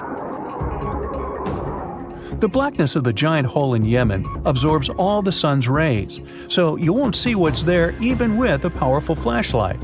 People flew over this place by helicopter. They filmed using drones and the most powerful lenses, but they didn't catch anything except darkness. It looks like a big ink spot in the middle of golden sand. The locals are afraid to approach this place. They believe the cave leads to another dimension where evil creatures live. At the moment, the giant hole in Yemen is one of the most poorly studied and mysterious phenomenon of nature. How did it appear? How old is it? Where does it lead? Scientists are trying to find the answers to these questions. There are theories that the hole appeared because of construction work. Geologists drilled the soil nearby in search of minerals. It could have caused fluctuations in the Earth's crust and collapsed the surface. But no one can prove this theory, yet. And now, imagine a place where sunlight has not penetrated for more than 5 million years. There's little oxygen, and it's cold and damp. Still, life is born in this place, not only microbes and bacteria, but also something bigger. The living conditions in this cave are very different from the usual ones, so, in a sense, this cave is like another planet. It's the Movil Cave in the southeast of Romania, near the Black Sea. The entrance is a small hole in the ground. Inside, a tunnel leads deep below the surface. The levels of hydrogen sulfide and carbon dioxide are above normal inside the cave. The air here is half as much oxygen as on the surface. People can't be here without an oxygen mask, but other creatures living here can. The cave is home to 48 species of living organisms. 33 of them are unknown. Here you can meet some unusual insects, white snails and white spiders, millipedes with huge whiskers, transparent shrimp, and unique species of leeches. They all live here thanks to the little bacteria autotrophs. They absorb carbon dioxide and release food particles. Bacteria feed on it. Other larger organisms feed on these bacteria, and some bigger organisms eat those little ones. In the end, everyone gets food. In this cave, evolution has created a biological system separate from the rest of the world. On October 30th, 1759, the inhabitants of the Middle East were jolted awake by an earthquake. Cracks appeared in the walls of their homes, roofs began to crumble. People ran out of their homes and gathered in open areas, but because of strong shocks, they kept losing their footing and falling. A month later, there was another earthquake, but it turned out to be even stronger. Trees broke, houses collapsed, deep cracks appeared in the ground. The disaster lasted for 2 minutes. Oases, roads, and cities were destroyed. Incredibly, Baalbek's ancient buildings withstood earthquakes. Some historians state that this majestic and mysterious place was built during the Roman Empire, but many researchers disagree. Whatever the truth is, the city is one of the main archaeological phenomena of humankind. The most amazing building of Baalbek is the Temple of Jupiter. The inhabitants of the Roman Empire believed that Jupiter held power over lightning and thunder. The building looked like a platform with 54 columns. A massive roof rested on these columns. Today, you can only see 6 70-foot-high columns. Each of them consists of 3 sections and resembles a pencil. The cores of these pencils were made of lead. This made the columns exceptionally strong. Each of these pieces of stone weighed an incredible 80 tons. That's the weight of 35 Ford Explorer SUVs. Look, this is the largest block in the Great Pyramid of Giza. But compared to the blocks from Baalbek, it doesn't even look that impressive. The foundation under the Temple of Jupiter was preserved. That's how specialists figured out it consisted of about 25 monolithic stones, weighing 450 tons each. It means that the blocks from Baalbek weigh almost 4 times more than the blocks from Egypt. There are 3 more enormous limestone blocks in the foundation. They weigh 800 tons each. This is more than twice the weight of a Boeing 747 plane. Ancient builders must have had a hard time carving such giants from a piece of stone. And after that, they also had to pull them to the construction site and lift them to a significant height. Repeating these logistics would probably turn out to be a nightmare for present-day builders. To do this amount of work, they would need modern equipment. But Baalbek's constructors didn't have trucks, cranes with circular saws, or electricity. How did the builders of the past manage to do this? Scientists have a theory that includes ropes, winches, and lever systems. Naturally, the engineers of the past made all the gadgets from wood. Around 3,000 feet away from the ruins of the temple complex, there's a quarry. Archaeologists suppose that's where the stones for the construction were cut. They found a block of limestone there. It seemed to be too large even for this incredible place. The monolith got called the Stone of the South. It was 65 feet long and 13 feet wide. The ancient builders didn't have time to completely separate it from its mother rock. A group of scientists from Austria estimated that this piece of limestone weighed more than 1,000 tons. That's like 3 Boeing aircraft or 160 African elephants.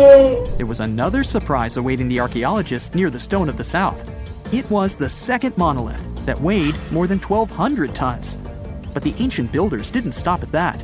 They continued to work. In 2014, in the same quarry, German archaeologists unearthed a block that weighed 1,650 tons. No one has figured out yet why people of the past needed a piece of stone that weighed as much as 125 school buses. It's also unclear how they were going to move this giant and why they didn't finish the job. In any case, this third monolith is the largest processed piece of stone in human history. There are more questions than answers. Some researchers believe that people of the past had high-tech equipment. Others don't think so, but are eager to understand how the builders managed to move those stones. There's a huge number of ancient buildings and artifacts on the planet. Lots of them make researchers scratch their heads. Near the Pyramid of Djoser in Egypt, archaeologists have found a network of tunnels. This place is called Serapeum. It contains 24 sarcophagi weighing from 70 to 100 tons. The giant boxes are carved from a single piece of granite and covered with heavy lids. The sarcophagi are perfectly symmetrical. To the touch, their walls are as smooth as glass. Even with the current level of technology, this is very difficult to do. But the ancient Egyptians managed this feat. The Lycurgus cup is a priceless artifact and example of ancient nanotechnology. It's made of glass that can change its color. If you put a source of light in front of the cup, it turns green. If the light is behind the goblet, it becomes deep red. In this case, the figure of Greek king Lycurgus turns pale purple. Scientists understood how this color change worked only at the end of the 20th century. Through microscopes, they saw nanoparticles of silver, gold, and copper. They had been added to the glass matrix. Thanks to this, you can observe a color change called dichroism. Interestingly, the gold and silver were grounded into a fine dust. It's almost impossible to do this by accident. Most likely, the ancient experts knew for sure what they were doing. Bolivia has a curious place called Puma Punku. It looks as if an ancient giant played there with an enormous construction set. And after the game, they forgot to put the pieces back into the box. But there are no giants, and the huge stone blocks were carved by ancient builders over 1,500 years ago. Some of the rocks weigh 100 tons. The blocks were brought to an altitude of almost 13,000 feet above sea level from the quarry 60 miles away from the construction site. There's no forest in that area. This means the builders couldn't use trees to make wooden rollers. The monument belongs to the Inca civilization. Scientists are sure they didn't know anything about wheels. In 1992, the inhabitants of a Chinese village decided to drain a pond. Their ancestors had been using it to wash clothes and catch fish for hundreds of years. They kept pumping the water out for 17 days. At the bottom of the reservoir, they made an unexpected discovery. The villagers saw an entrance to a cave going down to a depth of 100 feet. The incredible find was named the Longyu Caves. Unknown builders carved out 320,000 square feet of galleries. There are separate rooms, bridges, pools, and columns that support the ceiling. The walls of the cave are covered with strange carved lines and patterns. Scientists haven't found any information about who built the caves and why they did it. The construction technology also remains a mystery. Antonio Stradivari lived in Italy in the 18th century. He created musical instruments. More than 600 of his works have survived to this day. 500 of them are violins. One of the instruments was sold at auction for $16 million. The violins made by this master sound clear and deep. Researchers can't understand why Stradivarius instruments produce such unique sounds. Perhaps it's all about the varnish the master used to cover the violins. The answer may also lie in the wood the instruments are made of. In those days, Europe had a cold climate. Because of this, the wood became denser, and the instruments made of it sounded especially pleasing to the ear. In the Indian city of Delhi, there's a 23-foot-high pole. It weighs 6.5 tons and is made of 98% wrought iron. The 1,600-year-old pillar has no signs of rust or decay. Scientists believe that the monument is so well preserved thanks to the dry weather and the chemical composition of the metal. It might be resistant to corrosion. And still, researchers don't know how the blacksmiths managed to make an iron pillar that's not afraid of rust. It seems like a tough feat, even for modern metallurgists. The Al-Nasla rock is divided into 2 parts by a perfectly straight slit. Each boulder stands on a small pedestal. Some people believe this is the evidence of ancient laser technology. But geologists think the split happened due to the ground shifting or natural vibrations that occurred under the rock. This process led to the appearance of the crack. It had been deepening for thousands of years, and gradually